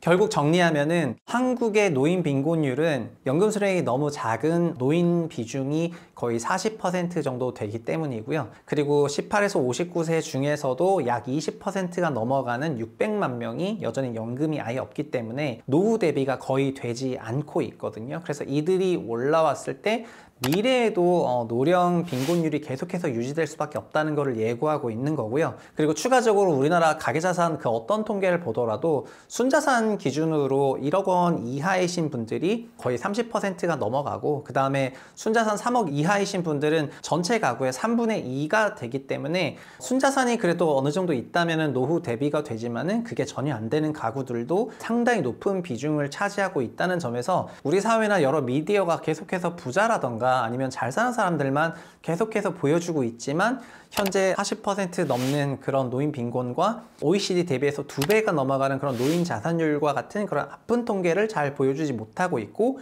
이런 것들이 실제 우리 사회에서 어떤 영향을 미치고 있는지에서 제대로 된 그런 분석을 못하고 있다는 부분에서 굉장히 아쉬움을 가질 수밖에 없는 것 같습니다. 그동안 분석왕에서는 국민연금이라든가 퇴직연금을 다루는 그런 영상을 많이 올렸었는데요. 저도 연금 제도를 공부하면서 제 개인의 퇴직연금을 좀 바꿨거든요. 과거에는 퇴직연금을 DB형으로 운영을 한참 했었었는데 지금은 퇴직연금을 다 DC형으로 바꾸고 그 다음에 IRP라든가 다른 세액공제를 받을 수 있는 한도만큼 채우려고 노력들을 많이 하고 있습니다. 그리고 종전에는 연금이라고 생각하기보다는 퇴직금이라고 생각해서 퇴직금을 날리는 게 많은 영화의 그 코미디 소재로도 활용이 되잖아요. 근데 그런 퇴직금을 날릴 수는 없다고 생각해서 저 역시도 예금형인 그런 형태로 많이 운용을 했었는데 미국의 401k라든가 이런 퇴직금을 주식 투자나 펀드로 활용하는 이런 형태가 장기간 누적됐을 때 정말 압도적인 수익률을 나오고 미국의 401k 같은 경우에는 연금 백만장자라는 말이 있을 정도로 수십 년간 운영을 너무 잘했기 때문에 직장인들이 정말 401k만 가입하고 투자에 대해서 그렇게 신경 쓰지 않고 그냥 자기 하고 싶은 레저나 가족을 챙기는 이런 것만 하더라도 결국 은퇴 이후의 삶이 문제 없게 만드는 그 근간이 있다는 거를 경험하고 난부터는 저 역시도 스스로 퇴직연금 제도를 DC형으로 바꾸고 위험자산 비중을 70%로 옮기고, 위험자산이라 하더라도 개별 기업 하나에 다 투자하는 게 아니라 결국 ETF나 펀드를 통해 가지고 분산 간접 투자되기 때문에 지금 이 영상을 보시는 분이 본인 퇴직연금이 정말 DB인지 DC인지 구분하시고, DB인데 DB가 전부 예금만 되어 있다면은 한번 포트폴리오를 재편해 보시는 것도 굉장히 좋지 않을까 이렇게 생각을 합니다. 근데 이런 연금 얘기를 할 때 교인 빈곤에서 사각지대를 연금이 조금 커버해 줬다면 어땠을까 하는 아쉬움이 있을 수밖에 없었는데요. 연금에 있어서 가장 어떤 시장에 우려를 주는, 나도 노인이 되면은 빈곤해질 거라는 그런 우려를 만드는 연금 고갈론에 대해서 한번 짚어보겠습니다. 이 연금 고갈론이라는 거는 국민연금 재정추계를 통해서 계속해서 발표가 되고 있는데요. 이 재정추계상 발표되고 있는 연금 고갈론으로는 2050년대가 되면 현재 국민연금이 사라지게 되어 있습니다. 근데 이런 국민연금 재정이 사라지게 되면 연금을 주지 못할 걸로 사람들이 많이 생각을 하고, 그렇기 때문에 연금을 제3의 세금이라고 생각을 해가지고 연금 납부를 거부하는 분들이 많이 계신 것 같은데요. 사실 연금은 어떤 연금 재정이 있어야만 연금을 준다는 게 아니라, 다른 많은 나라에서는 연금 재정이 현재 없는데도 불구하고 정부 재정에서 연금을 보조해서 결국 연금을 지불하는 이런 형태로 돌리고 있거든요. 사실 멀리서 찾을 필요도 없는 게, 우리나라 공무원 연금이나 사학연금 같은 경우에는 이미 정부의 재정 보조를 받고 있어요. 그러니까 국민연금에 대해서만 국민이 납부한 금액으로 재정 건전성을 요구하고, 이 재정 건전성을 요구해야 되기 때문에 국민은 현재 9%가 아니라 더 많은 13%, 14%를 납부해야 되고, 그리고 지금부터 주기 시작하면은 재정이 고갈되니까 지급 시점을 더 뒤로 미루고, 이런 형태의 얘기만을 하면서 국민연금에 대해서는 재정 건전성을 강요하고 있는데요. 이미 공무원연금이나 사학연금 같은 경우에는 재정이 다 고갈됐거나 한데 정부 재정을 통해서 재정 기부를 하고 있고요. 그리고 이런 거는 다른 나라들에서는 국민연금을 이렇게 운용을 하고 있거든요. 그렇기 때문에 연금 재정이 고갈된다 하더라도 국민연금을 못 받는다라는 그런 생각을 너무 함몰하실 필요는 없다고 생각합니다. 사실은 이런 형태의 생각은 2000년대 중반부터 좀 커졌는데요. 왜냐하면은 1988년 국민연금이 만들어지기 전에는 우리나라는 엄청난 민간 보험의 국가였습니다. 연금이 없기 때문에 개인들이 보험에 가입을 하면서 경제가 성장을 했고요. 80년대 우리 경제 규모가 그렇게 크지 않았지만 우리나라 민간 사보험 시장은 캐나다 전체 보험 시장을 압도할 정도로 보험 시장이 굉장히 컸다고 알려져 있습니다. 그러다가 88년부터 국민연금이 만들어졌고, 국민연금은 소득 대체율 70%를 주장을 했거든요. 그렇기 때문에 이렇게 압도적인 소득 대체율 70%를 주장하는 이런 연금 제도가 등장을 하면서 우리나라 민간 사보험 시장은 급격히 위축이 되게 됩니다. 그러나 97년 IMF를 맞고 나서 98년에 연금 개혁을 한번 하게 되고요. 그때 소득 대체율을 60%로 낮추게 되고요. 그리고 2007년에 제2차 연금 개혁을 노무현 정부 때 하게 되는데, 그때는 소득 대체율을 40%로 낮추게 되거든요. 그래서 연금의 소득 대체가 시작할 땐 70이었지만 40으로 낮아졌기 때문에 이 빈틈을 누가 노리고 들어왔냐면은 민간 사보험들이 노리고 들어왔고요. 이 민간 사보험들이 했던 주된 로직 중에 하나가 뭐였냐면은 국민연금 결국 고갈된다. 그렇기 때문에 다른 보험으로 너의 노후를 대비해야 된다. 국민연금 고갈된다. 노후보장 할 수 없다. 그러니까 너는 재테크 열심히 해야 된다. 이런 거를 통해 가지고 투자 시장을 키우거나 아니면 민간 사보험 시장을 키우는데 이 논리를 많이 활용을 했습니다. 그래서 연금 제도에 대한 어떤 제대로 된 공감대나 아니면 사회 전체적인 그런 어젠다가 2007년 이후부터 있었던 것이 아니라, 그냥 언제부턴가 국민연금은 결국은 고갈될 거기 때문에 나는 국민연금을 통해서 노후를 보장받기는 어렵고 결국 다른 무언가를 해야 되는 그런 일로 종용받는 그런 사회를 지금 거의 한 17년, 18년째 살게 된 것도 이 연금제도의 개정 과정에서, 또 연금제도가 약해지는 거를 공격하는 민간 기업들이 등장과 함께 만들어졌다는 걸 생각해 보시면은, 애초에 이런 국민연금에 대해서 우리가 얼마나 잘 알고 있는가 다시 한번 되물어야 되는 그런 시기라고 할 수가 있습니다. 그래서 흔히들 말하는 그런 연금 고갈론은 현재 아무것도 안 했을 때 연금 재정이 1000조 원이나 쌓여 있지만 그게 50년대 되면은 감소한다는 건데요. 근데 연금에 대해서 결국 우리는 어떤 방식으로든지 간에 개혁을 할 거기 때문에 그런 개혁이 있고 난다면은 이런 연금 고갈론에 대해서도 조금 우려를 하지 않을 수가 있게 되는 그런 계기가 아닐까, 그렇게 생각을 해봅니다.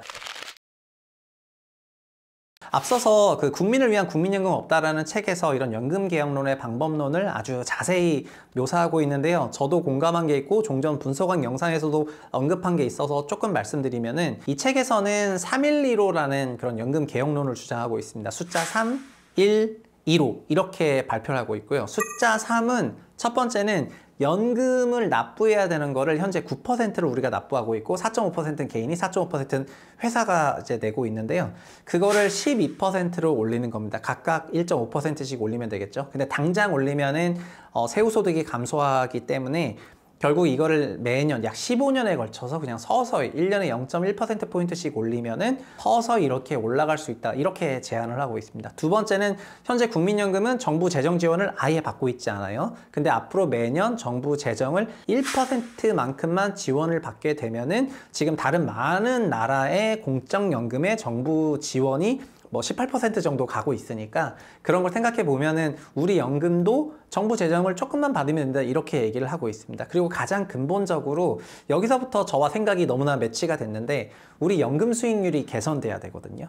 여기서 이 책에서 3, 1, 1호에서 그 1호는 뒤에 1.5%를 말하는 건데요. 현재 연금 수익률 4%를 5.5% 이상으로 만들면 된다 이렇게 제안을 하고 있습니다. 근데 그걸 어떻게 만드냐면은 현재는 위험자산이 60%, 안전자산이 40%로 되어 있는 그 자산 배분을 결국 약간만 바꾸면 되거든요. 그리고 국내 중심의 자산 배분에서 해외 중심의 자산 배분으로 그냥 바꾸면 되는 겁니다. 이거는 포트폴리오 이론으로 만들어지는 주장이기 때문에 현재 국내의 낮은 기대 수익률의 자산에서 해외의 높은 기대 수익률의 자산으로 분산 재배치만 하더라도 정말 큰 무리 없이 달성할 수 있는 수치가 1.5%라는 거고요. 저는 자산운용 업계에 있었기 때문에 그리고 좀 더 공격적으로 아니면 좀 더 적극적으로 자산 배분 전략을 한 그런 캐나다라든가 다른 나라들의 사례를 통해 가지고 2% 혹은 2.5%의 연금 수익률 개선도 하자면 할 수 있다 이렇게 생각을 하거든요. 근데 이 세 가지를 하게 되면은 어떻게 되냐면은 결국 우리나라 연금은 고갈되지가 않아요. 그러니까 지금 연금이 50년대 무조건 다 고갈된다 이렇게 생각을 하시는데 이 3.115를 하게 됐을 때는 고갈되지 않는다는 거죠. 근데 3.115가 아니라 3.120이 되면 그러니까 2%의 수익률이 되면은 고갈되지 않는 정도가 아니라 연금 재정이 계속해서 올라가게 되거든요. 이 계속해서 올라가는 연금 재정을 가지고 결국은 이거는 출산과 관련한 보조 재원으로도 활용할 수가 있게 됩니다. 프랑스의 출산율이 2.0명을 회복했던 그 근간에는 뭐가 있냐면은 프랑스는 소득의 28%를 연금으로 내고 있는데요. 그 연금의 소득 대체율이 60% 정도가 되고 있기 때문에 결국은 회사를 다니면서 연금 내고 은퇴를 하면은 소득 대체 60%에 육박하는 금액이 나오니까 개인이 큰 무리를 하지 않더라도 살아가는데 별 문제가 없거든요. 근데 출산을 하는 분들에게는 국가가 연금을 대납을 해줘요. 그렇기 때문에 출산을 정말 한 3명 정도 낳게 되면은 그분은 그때부터는 일을 할 필요가 없는 게 3명 정도 낳았을 때는 직장인이 평생 연금 납입한 수준의 연금을 계속해서 납부해 주면서 그거로 소득 대체를 받으면서 살 수 있게 만들어 주기 때문인 거죠. 그래서 사실은 우리나라는 많은 여러 가지 출산 대책이 신생아 특례론 만들면서 아이 낳으면 집 사게 해줄게 이러면서 부동산 대책을 신생아 출산 대책으로 쓰고 있지만 많은 나라에서 출산과 관련한 대책은 결국 연금, 그 사람의 생애소득 전체를 보조해주는 형태로 돌리고 있거든요. 한국도 연금 재정이 지금은 고갈된다고 생각하니까 이런 생각을 하지 못하고 있는 건데 연금 재정이 고갈되지 않고 유지되고 혹은 좋은 수익률로 좀 더 증가하게 된다면 그때부터는 정말 막대한 그런 출산 관련 지원금이 나오게 되는 겁니다. 이게 불가능한 게 아닌 게 현재 한국은 6% 정도 연금 재원으로 쓰고 있는데 입금은 9% 되고 있기 때문에 재정이 플러스 상태인 거거든요. 그래서 1,000조 원이나 남아있고 이 1,000조 원을 보는 다른 많은 나라의 연금 전문가들은 우리나라를 되게 어이없어 합니다. 1,000조씩이나 모아놓고 지금부터 열심히 연금 굴리면 되는데 왜 너는 연금 고갈을 걱정을 하냐 이런 생각들을 하거든요. 근데 한국이 연금에 대해서 그렇게 적극적으로 해결할 생각도 없고 등등 했던 거는 사실 연금 개혁을 두고 바라보는 정부와 연금 이해관계자들의 그런 의지가 약했다라고 밖에 할 수가 없고요. 그리고 연금을 개혁하자는 그런 정부의 의지는 왜 약한가? 그리고 이해관계자들의 의지는 왜 약한지에 대해서 이것도 자세하게 말씀드리겠습니다. 첫 번째는 연금 개혁을 논의하는 사람들은 공무원이거나 교수입니다. 공무원은 공무원연금을, 교수는 사학연금을 받고 있어요. 그래서 우리나라 연금을 개혁하겠다고 하는 사람들은 소득 보장파와 재정 균형파가 있다는 그런 설명을 하고 있는데요. 재정 균형파는 연금 재정이 없어지면 안 되기 때문에 연금을 나중에 줘야 되고 더 많이 걷어야 된다. 이게 그럼 다수예요. 소득 보장파는 우리나라 국민연금은 연금 소득이 소득 대체율 25%밖에 안 되기 때문에 목표는 40%인데 여전히 너무 부족해서 이걸 더 끌어올려야 된다고 생각하고 두 파가 얘기를 합니다. 그러나 두 파 역시 결국은 교수거나 공무원이거든요. 그러다 보니까 공무원연금과 사학연금을 받으시는 분들이어서 국민연금을 받으시는 분들이 없어요. 그래서 공무원연금과 사학연금에 대한 개혁은 정말 쉽게 돼요. 자기네가 자기네 거를 개혁하는 건데 자기 유리하게 개혁을 할 수가 있기 때문에 이 재정 건전파를 주장하시는 분들조차도 공무원연금이나 사학연금을 받고 공무원연금이나 사학연금은 재정 지원 보조를 받고 있거든요. 그래서 왜 국민연금만, 저 같은 사람은 국민연금을 받는데 국민연금을 받는 사람 수가 훨씬 많은데 이런 부분에 대해서는 왜 이런 적극적인 재정이라든가 다른 형태의 개혁이 없는지에 대해서는 결국 이해관계자가 그런 개혁회의에 참여해야 되는데 이런 것들이 저조한 것이 큰 진전이 없는 그런 이유가 하나 되겠습니다. 두 번째는 기업 거버넌스와 관련된 건데요. 사실 우리나라 정부는 어떻게 보면은 1988년에 국민연금이 만들어진 이후부터 국민연금을 국내 주식시장에 투자를 하게 되면서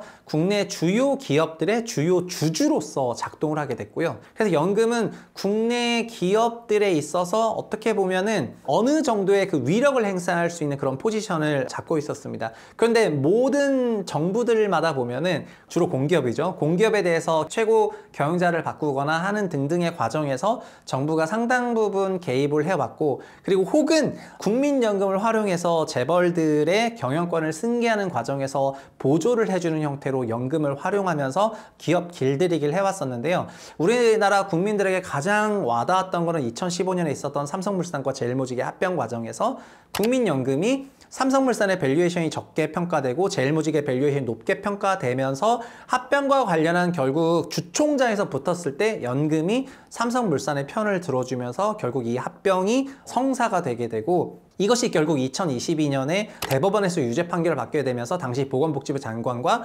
연금기금운용본부장이 이제 수감되게 되는 이런 사태로 연결이 된 거거든요. 그러다 보니까 이런 연금을 통해 가지고 기업과 재벌들의 그 승계를 도와주는데 적극적으로 썼다는 거에 대해서 사람들이 분노를 했고요. 그리고 가장 최근에도 KT 같은 그런 공기업을 이사진이 대표이사를 선임을 했었는데 그 선임된 대표이사에 대해서 국민연금에서 이제 반기를 들게 되면서 결국은 대표이사가 교체되는 해프닝이 작년 하반기에 내내 있었습니다. 대표이사 공백 기간에 4개월을 넘었었거든요. 결국은 친정부 인사가 내려오는 걸로 마감됐다고 언론들이 대서특필을 했는데, 연금을 결국에는 기업들을 길들이는 대로 활용을 하거나 하는 이 정부가 결국 국민연금을 마음대로 쥐고 흔들 수가 있으니까 국민연금을 개혁하는 데 있어서 수익률 개혁을 하려면은 결국은 우리나라 기업에 많이 투자하거나 이런 게 아니라 정말 냉정하게 객관적으로 높은 수익률을 투자해야 되거든요. 과거에도 캐나다 연금이 어떤 식으로 개혁을 했냐면은 캐나다 연기금 수익률이 너무 작고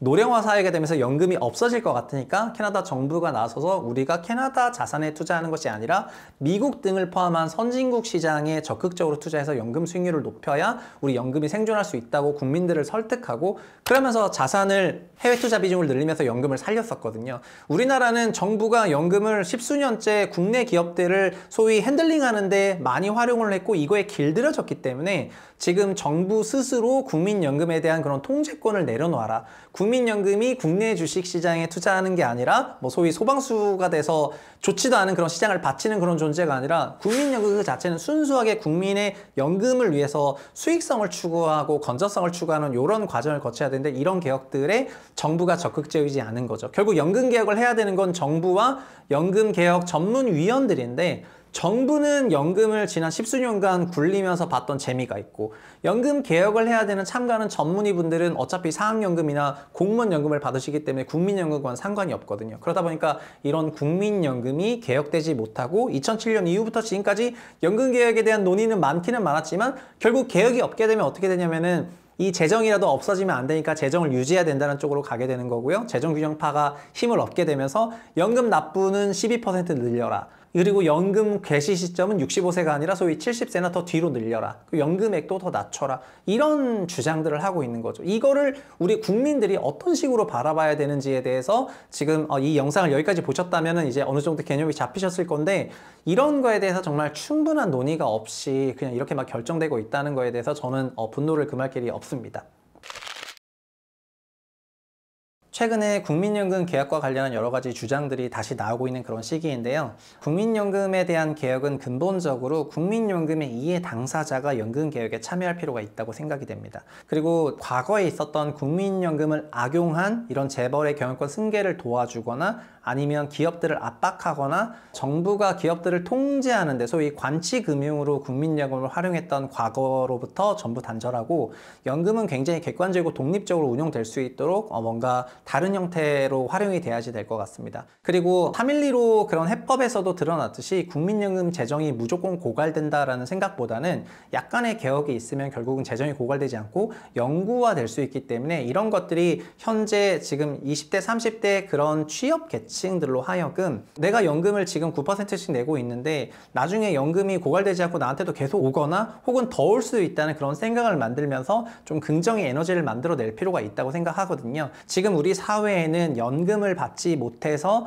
결국 어쩔 수 없이 만 65세가 넘는 그런 나이로 밖에 나가가지고 날이 추울 때도 혹은 날이 굉장히 더울 때도 일을 하는 노인들이 현재 기준으로 85만 명이 있다고 생각해도 무방하고요. 왜냐면 직접 일을 하거나 아니면 하지 못하더라도 거의 엄청난 보조를 받을 수밖에 없는 상황이기 때문에요. 그리고 18세에서 59세 인구 중에서도 무려 600만 명이 현재 아무도 연금에 가입하고 있지 않은 그런 상황이기 때문에, 앞으로 이들이 계속해서 고령 혹은 초고령이 됐을 때 한국의 재정, 복지, 지출 비중은 정말 그 어느 나라에서도 찾아보지 않은 수준으로 엄청나게 크게 증가할 수가 있거든요.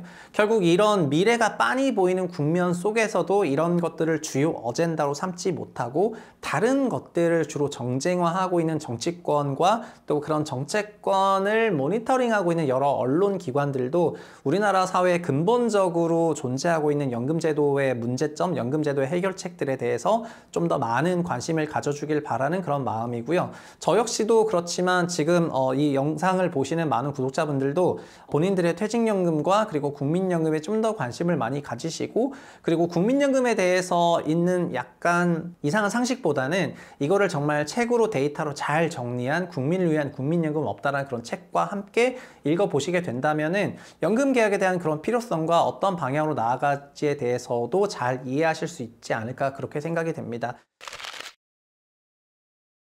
경영 어휘 중에 이런 말이 있습니다. 배를 만들게 하려면 바다를 동경하게 해라, 이런 말이 있거든요. 사실 배를 만들려고 강요하고 어떻게 프로세스를 짜고 이렇게 하는 것보다는 결국 바다를 동경하게 만들면 사람들이 자발적으로 올라오는 그런 심리와 그런 어떤 기대감으로 인해서 배를 만들게 되는 거거든요. 이거는 우리나라를 어떻게 개혁해야 되겠다는 그런 출산율이라든가 아니면 노인 빈곤율을 고치려는 거랑도 다 연결되는 건데요.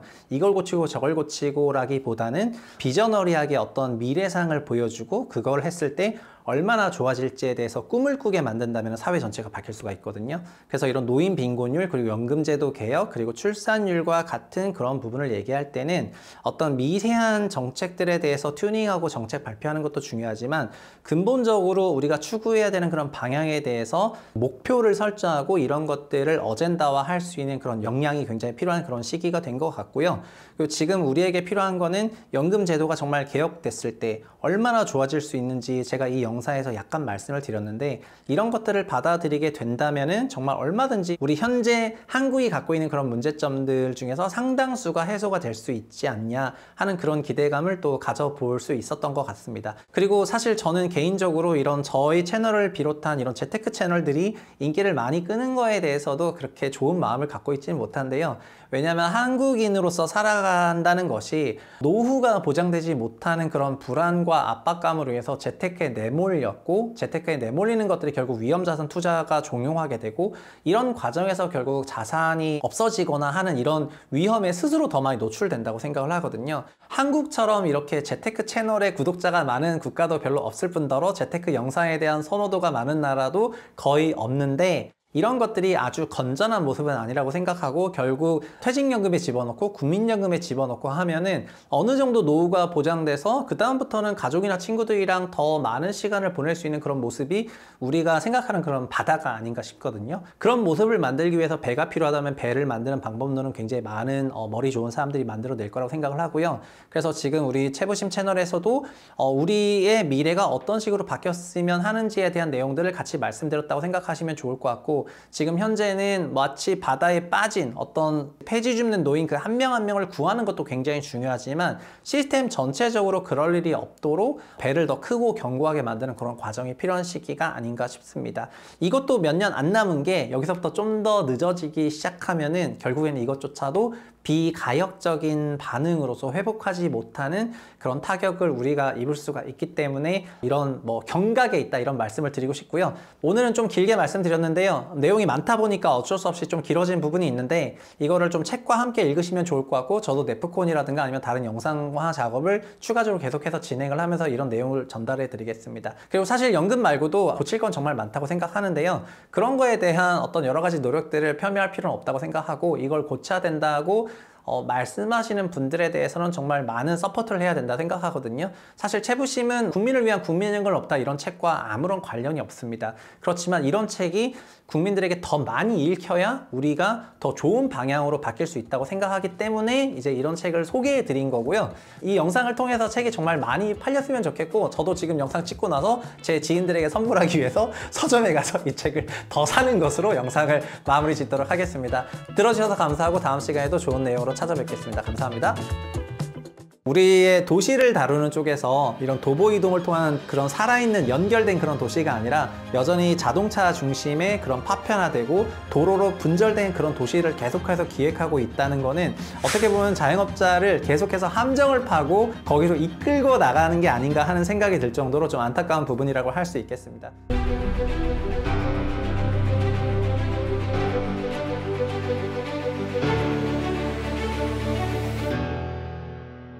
안녕하세요. 본사광 최상욱입니다. 우리나라에는 가계대출이 약 2,000조 원이 넘는 금액인 것으로 많이 알고 계실 텐데요. 가계대출만큼 우리 경제의 뇌관 중에 하나가 자영업자 대출입니다. 자영업자 대출은 총 1,000조 원을 넘어서고 있는데, 원래는 추세선상으로는 약 800조 원 정도로 마무리가 됐었을 법한 그런 대출이 코로나19를 경험하게 되면서 거의 예상보다 200조 원 넘게 크게 폭증을 했고, 그것이 현재까지 감소하지 못하고 있는 그런 상황입니다. 특히 코로나19에서 회복을 하면서 작년 같은 경우에는 그 대출을 상환해야 되는 그런 상황이 됐는데, 장사가 좀 잘 안 되다 보니까 대출 상환을 하지 못한 그런 자영업 가구들이 굉장히 많이 나오기 시작을 했고요. 정부는 어쩔 수 없이 23년에 이거를 다시 한 번 더 연장해주는 그런 프로그램을 돌리면서 현재 1,000조 원 넘는 그런 자영업자 대출이 기업 대출과 가계 대출 쪽에 양쪽으로 인식이 되면서 큰 폭의 대출 성장을 하고 있습니다. 정부는 가계 대출과 관련해서는 여러 가지 DSR 규제 등등을 쓰고 있지만, 자영업자 대출은 정말 조그만 자영업자부터 시작을 해서 약간 준기업화된 그런 고소득 자영업자까지를 모두 다 망라하고 있기 때문에 어떤 하나의 대책을 썼을 때 피해를 받는 그런 계층들이 발생할 수밖에 없어서 다른 어떤 계층과 관련한 정책보다 좀 더 예민하게 이런 정책들을 쓰고 있고요. 그래서 부채를 갚지 못하는 그런 가구들을 파산시키기보다는 계속해서 연장시켜주는 형태로 끌고 오고 있는데, 그러다 보니까 자영업 대출은 갚아지지도 않는 상태로 계속 늘어나고 있고요. 그리고 사실 내부적으로는 좀 좀먹고 있습니다. 실제로 돈을 벌지 못하는 좀비 기업들 수가 3,900개를 넘었다는 그런 기사가 있거나, 아니면 개인 신용 파산을 하는 그런 경우도 굉장히 많이 늘어나고 있기 때문에 이것도 우리나라의 장기적으로 봤을 때는 경제 성장률을 잠식하는 그런 요인으로 작동을 할 것 같습니다. 그러면 이 문제를 근본적으로 해결하기 위해서는 자영업이 잘 돌아가야 되는데요. 근데 우리나라 도시구조상 자영업이 정말 잘 돌아갈까요? 오늘 분석왕에서는 한국 도시구조와 자영업에 대한 그런 얘기를 다뤄보도록 하겠습니다. 도시 얘기를 하면은 사람들에게 가장 친숙한 도시는 기본적으로 우리나라는 서울일 테고, 그리고 일본은 도쿄, 그리고 미국은 뉴욕, 파리 같은 경우도 있고, 세계적으로 유수의 그런 도시들이 있는 것으로 다들 알고 계실 텐데요. 이런 도시들의 가장 큰 차이를 보이는 점 중에 하나는 수송 분담률이라는 것이 있습니다. 결국 그 도시 안에서 이동을 할 때 어떤 교통수단을 통해서 이동을 하는지가 그 도시의 성격을 규정을 하긴 하는데요. 우리나라는 근데 다들 잘 아시겠지만 강남으로 대표되는, 아니면 서울 전체로 대표되는 이런 도시들의 도로 면적이 전체 도시의 20% 이상을 차지하고 있고, 그리고 한국 도시를 만드는 기본적인 컨셉은 차량 중심 도시를 만들었습니다. 과거 저희가 분석왕 편에서도 다뤘었지만 1920년대 후반에 르꼬르비제라는 정말 걸출한 현대건축의 거장이 만들어졌고, 2차 대전을 극복하는 과정에서 자동차가 크게 부상을 했는데 자동차를 통한 그런 이동을 하면 좋겠다라는 생각을 받아들이면서 전 세계 주요 메트로폴리탄급 대도시들은 이런 차량 중심형 도시, 이걸 오토스케일 도시라고 하는데, 이런 형태의 도시들을 많이 발전시켰습니다. 1970년대 개발한 강남도 오토스케일로 발전을 했고요. 1기 신도시를 포함해서, 그리고 2010년대 개발했던 2기 신도시도 전부 다 차량 중심으로 이동하는 도시이고요. 송도를 가보신 분들은 또 아시겠지만 송도도 굉장히 쫙쫙 시원하게 뻗어있는 그런 광역 간선 도로들을 가지고 있는데, 이런 도시들이 오토스케일의 도시가 되겠습니다. 그리고 이런 도시는 사실은 미국에 더 많아요. 미국은 우리보다 훨씬 더 넓은 땅을 가지고 있기 때문에 이런 엄청나게 넓은 토지를 활용해서 저층 건물들을 짓고 정말 엄청난 규모의 주차장을 겸비한 그런 건물들을 지어서 이런 도시들을 발전시켰거든요. 그래서 미국에서는 몰 문화가 있는데, 어떤 특정 몰에 쇼핑을 하러 자동차를 타고 이동을 가는 거고, 그래서 그 몰은 굉장히 많은 주차장이 있고 거의 스테디움처럼요, 그렇게 되어 있는 도시 구조가 그들에게는 굉장히 친숙한 도시 구조다, 이렇게 말씀드리겠습니다. 그런데 이런 몰 중심의 도시 구조는 다른 말로 말하자면은 목적지 중심형이 되는 건데요. 그 목적지에 있는 시설들은 많이 활용을 하게 되지만 그 경로에 있는 시설들은 죽어버리게 되거든요. 이런 현상들이 한국에서도 슬슬 나타나는 것 같습니다. 우리나라에 있는 많은 도로들에 있었던 종전의 상권들이 자동차를 통한 이동이 좀 더 보편화되는 그런 과정에서, 과거에는 걸어서 도보로 그 상권들을 이용하면서 사용했을 법한 시설들이 차량 이동이 점점 지향화되는 그런 과정에서 점점 사라지게 되는 이런 과정들을 1990년대 후반부터 지금까지 서서히 느끼게 되는 것 같습니다. 그래서 서울에서도 상권들이 떴던 지역들을 잘 생각해 보시면은 가로수길, 성수동, 그 다음에 용리단길 등등 이런 여러 가지 경리단길, 이런 길들이 있는데요. 이런 길들은 기본적으로는 자동차 이동보다는 도보 이동이 편리한 그런 지역들에 집중적으로 상권이 배치되어 있는 그런 지역들을 의미하고요. 무슨 길로 대표되는 게 현재 우리나라 신도시에는 거의 없는데, 그 이유는 이런 신도시들은 다 오토스케일로 만들어졌기 때문이고요. 그러다 보니까 뜨는 상권이라고 하는 것들은 주로 다 구도심에, 서울과 부산으로 대표되는 그런 구도심 시가지에 휴먼 스케일로 지어진 그런 골목길들이 아기자기한 그런 상권으로 발전되는 것이 자영업의 큰 방향을 차지한다, 이렇게 생각하면 되겠습니다. 그런 맥락에서 도시 전체가 휴먼 스케일로 지어진 도시는 도쿄라고 할 수 있는데요. 도쿄는 도시 전체가 광역 간선 자동차 도로보다는 철도 중심으로 이동을 하도록 만들어지면서, 현재 도쿄는 앞블럭뿐만 아니라 뒷블럭, 뒷뒷블럭까지 그 격자형 도로망이 아니라 굉장히 꼬불꼬불한 그런 옛날 도시 같은 그런 면모를 많이 가지고 있고, 그래서 도쿄에 있는 자영업은 그 비중이 낮음에도 불구하고 굉장히 탄탄하게 성장을 하고 있는 그런 상황이라고 보시면 될 것 같습니다. 그런데 우리나라 교통연구원이 발표한 각국 주요 도시별 그런 도보 이동을 보시면요, 서울은 약 5%가 안 되는 도보 이동을 하는 그런 도시이고, 대부분은 지하철과 자동차를 이용하고 있고, 특히 자동차를 많이 이용하고 있습니다. 그런데 파리 정도 되면은, 파리는 전체 이동의 50%가 도보예요. 그러니까 파리에서는 대부분 다 걸어서 그 도시를 이용한다, 이렇게 생각하시면 될 것 같고요. 그리고 일본이 됐던 뉴욕이 됐던 대부분의 도보를 통한 그런 수송 분담 비중이 평균적으로 30%를 넘어가기 때문에, 우리는 강북에서 강남까지 걸어서 이동하시는 분이 거의 없지만 그들 나라에서는 도보를 통해 가지고 근린 시설들을 이용하는 것이 굉장히 활성화되어 있고, 그래서 유럽에 가보시면은 유럽은 3, 4층짜리 주상복합이 도로 전체를 감싸고 있다고 생각하셔도 될 것 같은데요. 1층은 상가고 2층, 3층, 4층은 주거로 되어 있는 거를 주상복합이라고 하는데, 그게 도로 단위로 있기 때문에 도로를 도보로 계속해서 이동하고 도보 이동이 그런 교류를 만들어내기 때문에 이런 형태의 건물들이 있는 거고요. 한국에서는 그런 거를 기획하고 디자인하고 했었지만 근본적으로 오토스케일로 도시가 만들어졌기 때문에 이런 근린 상가, 도보 이동 상가들이 충분히 성숙할 수 있는 환경이 되지 못하고, 이런 것들로 인해서 자영업이 더 어려워지는 그런 상황이 되고 있습니다. 그래서 현재 2020년대 들어서는 우리나라도 이런 몰 문화가 더 커지기 시작해서 스타필드류로 대표되는 이런 거점 중심의 그런 몰들은 큰 사람들이 모이고 있지만 그 경로에 있는 상권이나 상가들은 점점 몰락의 길을 갖고 있고요. 이런 것들이 코로나19 이후에 경제활동이 재개되는 그런 과정에서 더욱 도드라지게 나왔었기 때문에 많은 자영업자들에게 큰 피해를 주고 있는 그런 부분이라고 생각할 수 있겠습니다. 그래서 일각에서는 자영업이 어려워지는 것이 경제 상황이라든가 소득 상황이라든가 여러 가지를 반영해서 어려워진다라고 생각하실 수도 있겠지만 구조적으로 우리나라에서는 자영업이 크게 성공하기 어려운 그런 상황이고요. 자연스럽게 재택에서 시켜먹는 이런 배달을 커버할 수 있는 이런 형태의 요식업들은 크게 생존하고 있지만 그러지 않은 경우에는 저소득 자영업자들이 소위 좀비화가 되고 있고 이런 좀비화된 저소득 자영업자들이 종국에는 위아래 부모님도 봉양하고 밑에는 자식도 부양해야 되는 이런 이중 부양의 부담 속에서 최근 들어서는 굉장히 가슴 아픈 그런 사연들이 많이 나오고 있고요. 그리고 앞으로도 이런 형태의 사연들은 계속해서 증폭되지 않을까 이렇게 생각이 됩니다. 사실 자영업자 대출이라는 거는 원래는 개인 대출, 기업 대출 이렇게 양분화되어 있었는데요. 자영업자 대출 시장이 너무 커졌기 때문에 이거를 개인과 기업 대출에 묶어서 합쳐가지고 별도로 발표하기 시작하면서 자영업자가 어떻게 보면은 기업에서도 큰 기업과 작은 기업이 있고 개인에서도 소득이 높은 기업과 회사를 다니는 그런 개인들과 그렇지 않은 자기 자신을 고용한 이런 계층들이 있는 거를 여기 묶은 소위 약간 그레이 존에 있는 그런 세대가 되는 건데요. 이런 분들이 현재 대출을 약 1,000조 원 이상 갖고 있고 이걸 갚지 못하고 계속해서 늘려나가고 있는 이런 상황에서 뾰족한 이런 해결책도 없다는 것이 장기적으로 봤을 때는 우리나라 경제 그리고 내수 그리고 나중에 연금까지 생각했을 때 그리고 이들의 연령대를 생각하자면은 결국 고령화되는 것까지 생각했을 때는 한국 경제의 큰 뇌관 중에 하나다 이렇게 말씀드릴 수가 있겠습니다. 자영업자 대출이 1,000조를 넘으면서 관련해서 문제도 많이 나오고 있는데요. 이것은 마치 전세 대출 시장이 굉장히 커지고 전세에 관련한 그런 사기가 나오는 것과 유사한 형태로 이루어지고 있습니다. 현 1,000조 원이 넘는 자영업자 대출로 인해서 소득을 올리지 못하거나 이자를 갚지 못하는 그런 파산격하는 기업들이 급격히 늘어나고 있는데요. 2023년의 경우에는 법인 파산 숫자만 1,000개가 넘어가고 그리고 개인 회생은 8만 명이 넘어가고 있는데 이런 수치는 글로벌 금융위기 때보다 거의 3배나 4배 정도 폭증한 그런 수치라고 할 수가 있고 22년 대비해서는 평균적으로 약 1.6배 증가한 그런 엄청난 수치입니다.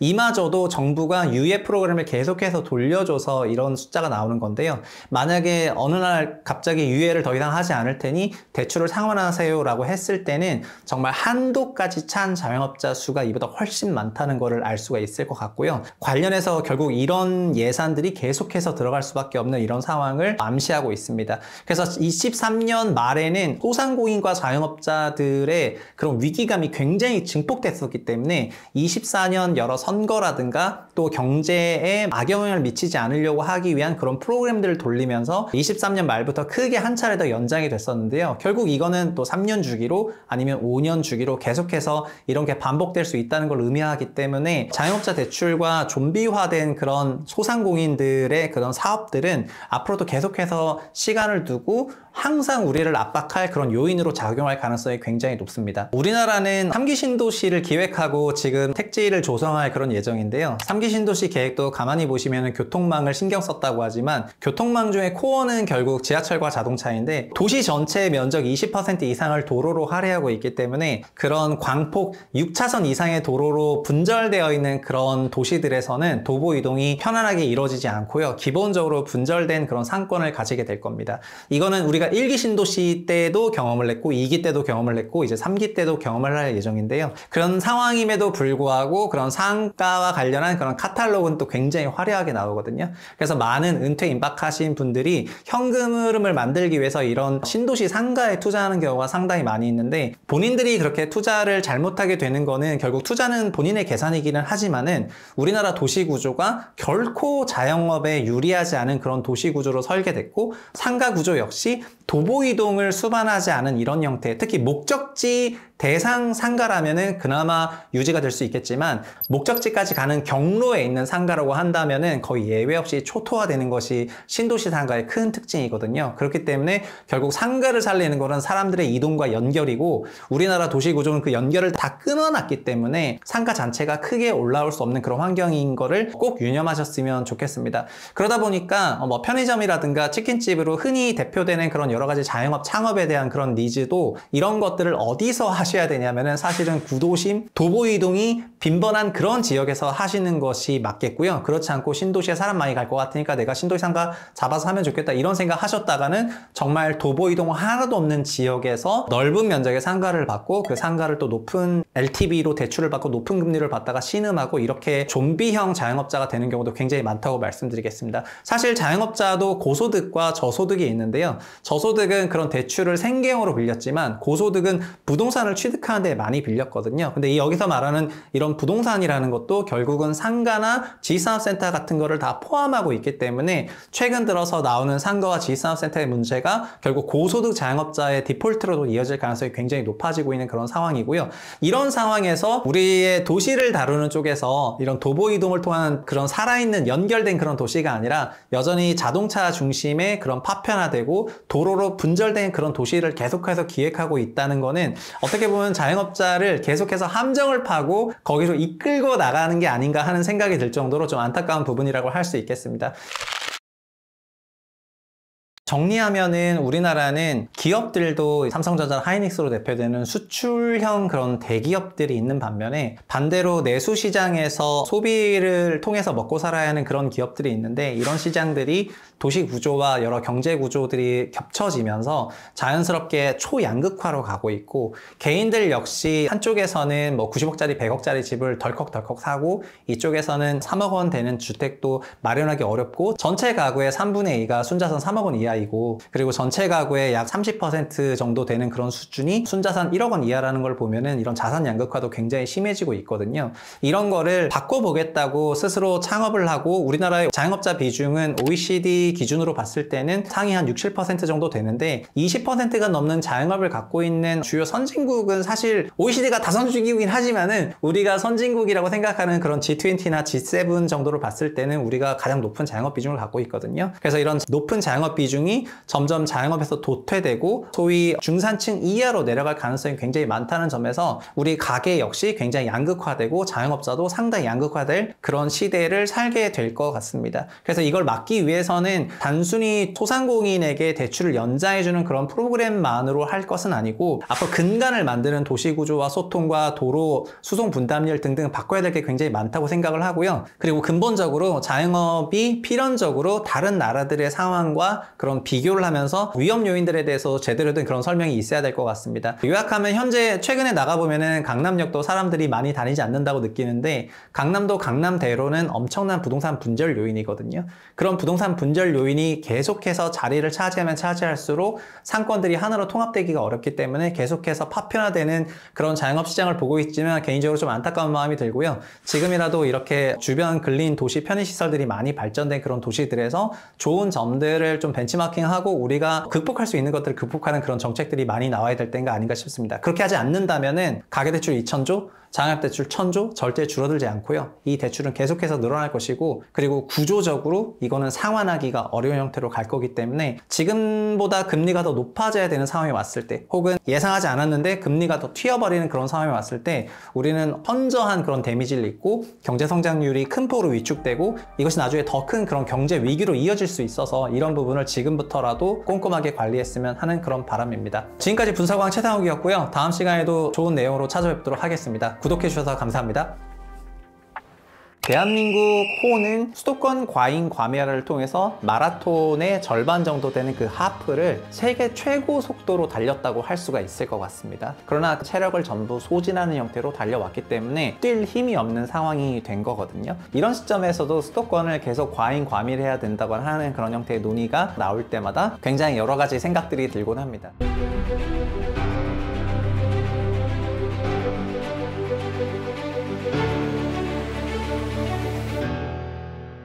안녕하세요. 분석왕 최상욱입니다. 저는 최근 넷플릭스 드라마 삼체를 굉장히 재밌게 봤습니다. 거기서는 외계 문명이 약 400년에 걸쳐서 지구로 쳐들어오는 그런 과정을 담고 있는데, 그래서 전 지구인들이 그걸 어떻게 대비할까 하는 내용들이 나오고 있습니다. 그런데 거기 주인공 중 한 명이 이런 얘기를 하죠. 둘이 결혼해서 한 명을 낳는 게 여러 세대가 반복되면 전 지구인이 사라질 텐데 무엇을 걱정하냐, 이런 얘기를 하거든요. 거기서 말한 출산율이 한 명의 출산율입니다. 그런데 대한민국 현재 0.7명대 출산율을 보이고 있기 때문에 사실 몇백 년이 지난다면은 드라마에서 했던 말이 사실이 될 수도 있는 굉장히 심각하게 들렸던 대목이기도 한데, 그만큼 우리나라 합계 출산율 0.7명, 0.6명 내려가는 거는 굉장히 심각한 문제인 것 같습니다. 사실 저출산의 문제는 여러 가지 원인들이 있는데, 최근 여러 연구들에서는 결국 수도권 과잉, 과밀, 집적 이런 것들이 문제가 되고 있고요. 그래서 자연스럽게 수도권의 여러 기능들을 지방으로 이전하는 것들이 화두가 되고 있습니다. 그런데 최근 총선을 앞두고 정치권에서 국회의사당을 세종으로 완전 이전한다거나 아니면 헌법재판소를 포함해서 여러 부처들을 각 시도로 배치하는 그런 얘기들이 다시 화두가 되면서, 오늘 분석왕에서는 수도 이전과 관련한 우리나라의 역사, 그리고 앞으로는 어떻게 될지를 살펴보도록 하겠습니다. 우리나라에서 수도 이전에 대한 그런 개념이 최초화된 거는 박정희 정권 말기였던 1970년대 후반이라고 할 수가 있을 건데요.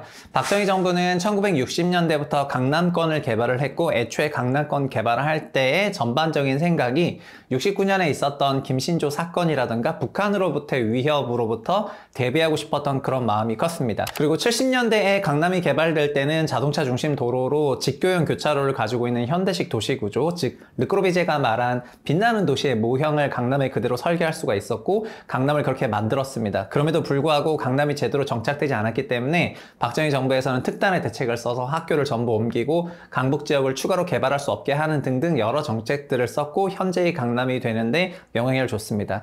그런데 1970년대 말이 되자 강남은 이미 포화가 됐고요. 그래서 자연스럽게 강남으로도 불안하고 결국 서울도 북한과 가깝기 때문에 우리나라의 중간 정도에 위치한 대전, 세종, 현재의 충남 영기군 지역으로 수도를 옮기는 그런 구상을 하게 되고, 이것을 백지 계획이라고 했습니다. 그래서 그때 이미 현재의 세종시에 대한 기본적인 지리적, 물리적, 그리고 도시공학적인 연구들은 다 됐다고 생각하시면 좋겠고요. 이때의 연구들을 다뤘던 책들이 고 손정모 교수가 썼던 서울도시계획 이야기 1권부터 5권, 그리고 한국도시 이야기 1권에서 2권, 이런 책들에서 마치 역사서처럼 자세히 남기고 있습니다. 그래서 그거를 한번 보시면 좋겠는데요. 근데 관건은 박정희가 결국 사망하고 나서 이후에 전두환 체제로 바뀌게 되면서 수도권 집중화가 그때부터 본격화됐다는 것입니다. 전두환은 박정희와 완전 180도 다른 생각을 갖고 있었는데요. 그는 수도권을 굉장히 키워야 되겠다는 생각을 하고 있었고, 그것이 결국 81년도에 택지개발 촉진법이라는 이름으로 만들어진 굉장히 강력한 신도시 재정 법률을 탄생케 했습니다. 택지개발 촉진법은 그 당시 있었던 여러 가지 건축 기준을 포함해서 여러 가지 혜택들을 다 몰아줬기 때문에 택촉법을 통해서 만든 신도시들이 그때부터 굉장히 늘어나기 시작했고요. 현재 누적으로 약 600만 호 넘는 그런 주택들이 꼭 택촉법뿐만 아니지만 택촉법, 공공주택법 등등 신도시를 기반으로 만들어지기 시작을 했습니다. 현재는 윤석열 정부에 와서 노후계획도시 특별법이라는 이름으로 이때 지어졌던 신도시들을 다시 재건축하려는 그런 법도 만들어가고 있지만, 어쨌든 80년대와 90년대에 그렇게 만들어진 법으로 인해서 굉장히 많은 신도시들이 지어지기 시작했고요. 집이 지어지기 시작했기 때문에 사람들이 수도권으로 밀려들기 시작을 했고, 그리고 2기 신도시가 지어졌던 2010년대부터는 수도권 과밀화가 정말 정점으로 치닫기 시작을 했고, 그 기간을 거치면서 우리나라 출산율이 내려갔던 것 같습니다. 사실 노무현 정부 때는 2기 신도시를 발표하기도 했지만, 노무현 정부 때 본격적으로 세종시로 수도를 이전하겠다는 그런 공약을 했기 때문에 그 당시 정부 공약을 좀 더 살펴볼 필요가 있는데요. 왜냐하면 이때 어떤 스킴으로 시작을 했고 어떤 논리로 부정당했고, 그럼에도 불구하고 다시 어떻게 세종시가 만들어졌고, 그럼 앞으로 어떻게 될지를 알아볼 수 있기 때문입니다.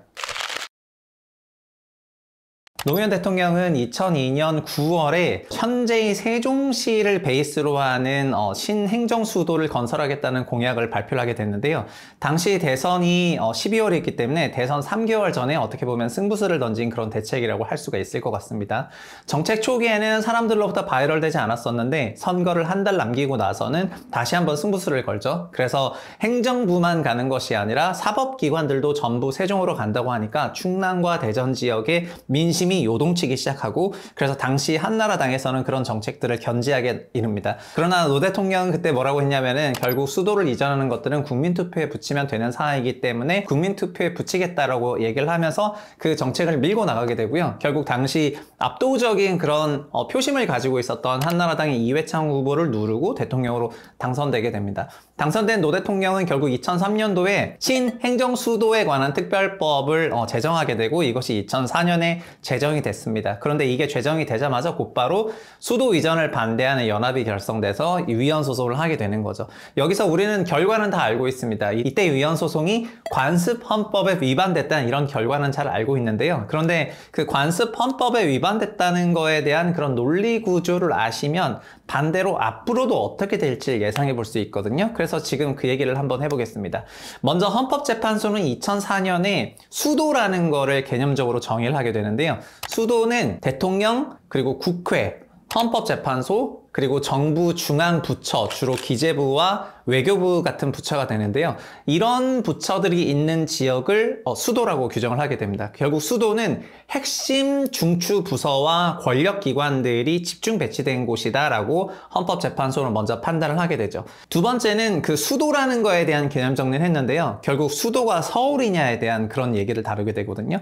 사실 서울은 현대 근대 시대의 대한민국 수도였기 때문에 누구나 서울이라 할 수 있지만 우리나라는 5,000년 유관 역사를 가지고 있기 때문에 그 유관 역사 속에서도 서울이 계속 수도냐에 대해서는 퀘스천 마크가 있거든요. 그래서 헌법재판소는 수도 서울을 조선시대 때부터 가지고 오게 되는데요. 조선시대 때부터 수도 서울로서 작동을 했고 그리고 이후에도 지금까지 이어져 왔기 때문에 수도 서울이 성문헌법에서 말한 그런 수도 서울이다 이렇게 말하진 않았지만 관습적으로 개념적으로 우리에게 수도로 인식돼 왔다는 것을 얘기하게 됩니다. 그러면서 헌법재판소는 결국 관습헌법이라는 주제를 꺼내게 되는데요. 사실 관습헌법이라고 얘기하면 우리가 굉장히 친숙하지 않은 그런 단어일 수도 있는데 헌법재판소의 주된 논리는 이런 방식입니다. 대한민국 사람이라면 애국가를 부르거나 한글을 말하거나 아니면 국어를 쓰는 것에 굉장히 너무나 당연하다라고 생각을 하실 건데요. 이렇게 모든 사람들이 큰 이견 없이 지속적이고 어떤 명료한 개념을 갖고 있는 것을 관습 헌법이라고 하게 되고요.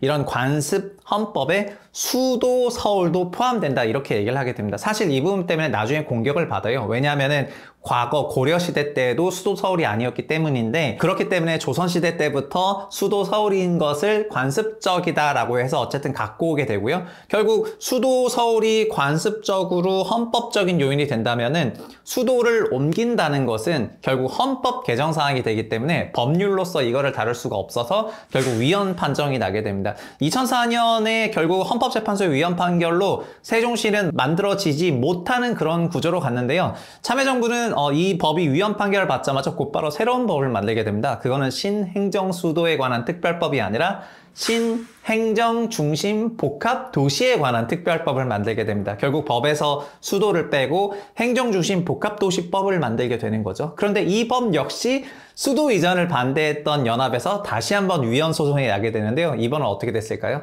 헌법재판소가 신행정중심 복합도시에 관한 특별법은 합헌 결정을 내버리게 됩니다. 왜 합헌 결정을 내버리게 됐을까요? 왜냐하면 행정중심 복합도시법에서는 대통령실을 옮기지도 않고 국회의사당을 옮기지도 않고 그리고 기재부나 아니면 외교부 같은 그런 중추 부서도 옮기지 않았기 때문에 일반적인 행정부서만 가는 것은 수도가 가는 것이 아니라고 규정을 하면서 이 법이 합헌 판결을 받게 되는 겁니다. 그러니까 판결문을 한 줄로 요약하면 이건데요. 수도가 되려면 핵심 권력기관이 있어야 되는데 핵심 권력기관인 대통령, 헌법재판소, 국회, 기재부, 외교부 이런 부처들이 가지 않기 때문에 이것은 그냥 일반적인 행정중심 복합도시법에 관한 것이지 수도 이전을 다루는 것이 아니라서 위헌이 아니다. 결국 합헌이다라고 하게 되어서 현재 세종시 행복도시, 해피하다의 행복이 아니라 행정중심 복합도시로서의 세종시가 결국 이때부터 만들어지게 됩니다. 그리고 2012년 KTX 오송역이 건설되고 오송역이 세종시에 있지 않았던 거는 세종에다가 세종역을 만들게 되면은 세종시 공무원들이 세종에 정착하지 않고 서울에서 계속 통근통학할 수 있다는 생각에 오송에 배치했다라는 그런 음모론이 있을 정도로 현재 세종시와 KTX 오송역의 위치는 조금 불편한데 어쨌든 그때부터 세종시가 지금까지 발전되게 됐습니다. 그런데 이 얘기는 다른 얘기로 하면은 세종시에 내려가는 공무원들을 굉장히 자존심 상하게 하는 얘기였는데요.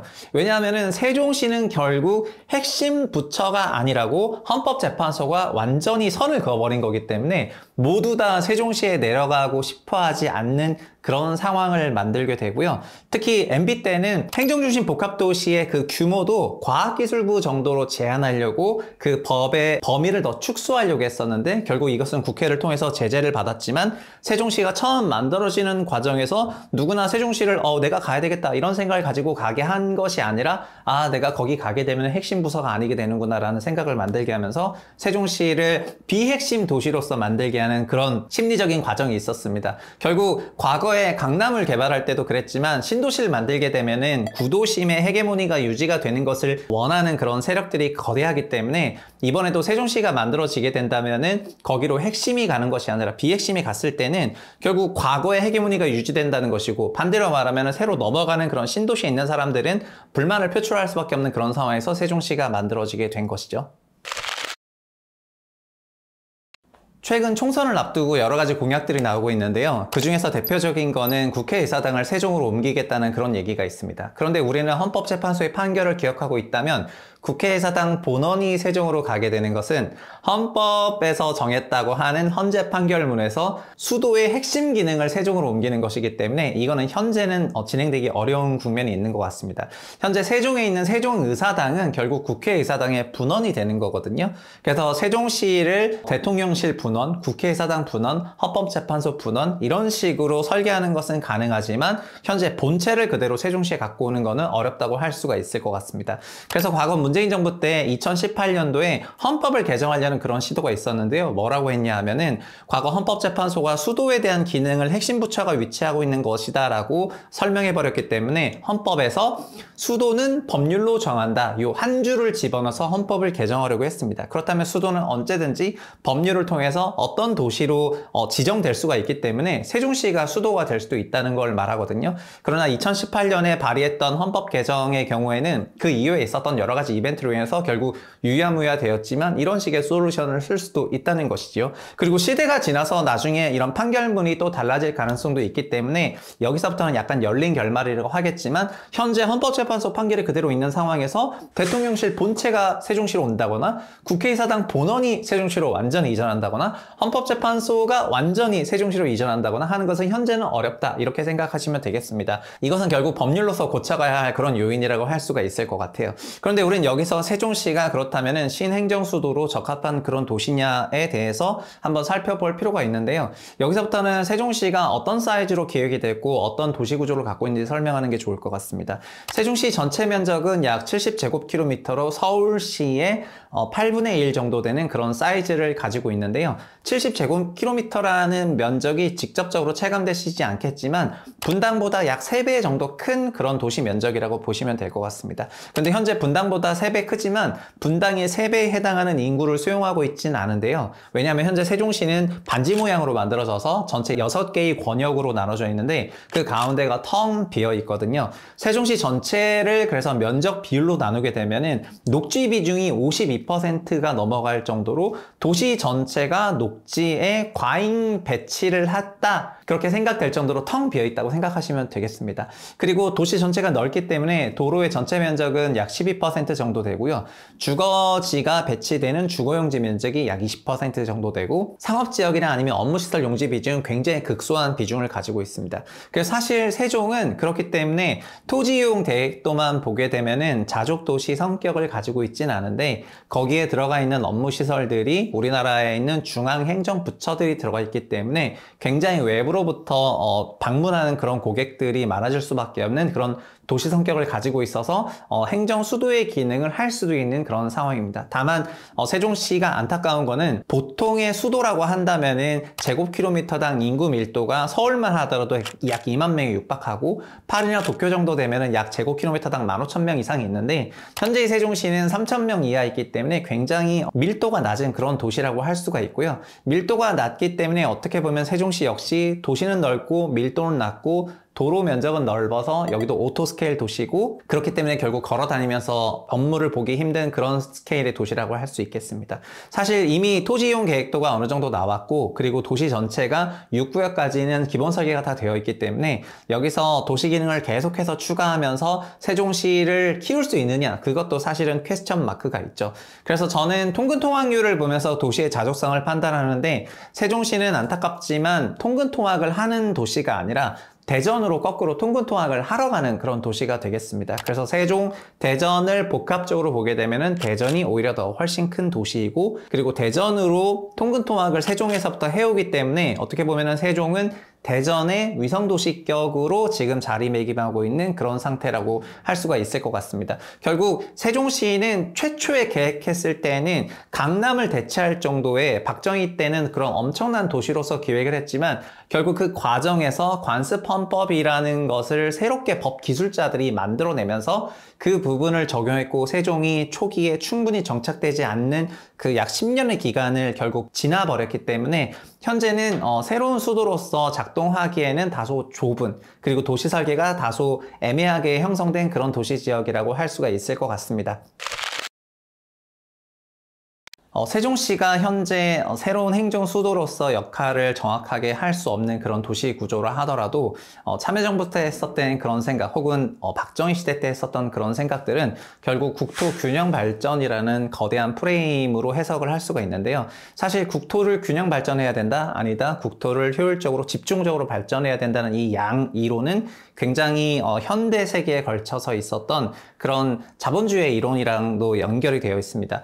다만 이런 집중화에 대한 그런 이익이, 혜택이 더 컸었기 때문에 집중화에 대한 비용이 교통비용으로 나갔을 때는 교통비 나가는 것 정도는 그 직접 효과가 더 컸기 때문에 그런 부분을 묵살하면서 갈 수가 있었던 것이 2000년대부터 2020년까지라고 할 수가 있었을 것 같은데요. 그런데 반대로 이런 과정에서 수도권 과잉, 과밀이 집중되는 2010년대 중반을 거치게 되면서부터는 그때부터는 우리가 비용이라고 생각하지 못했었으나 지금은 비용이라고 체감되는 출산율 저하가 드라마틱하게 나오기 시작을 한 거거든요. 채부심에서는 그래서 이거를 마라톤으로 비유한 적이 있었는데요.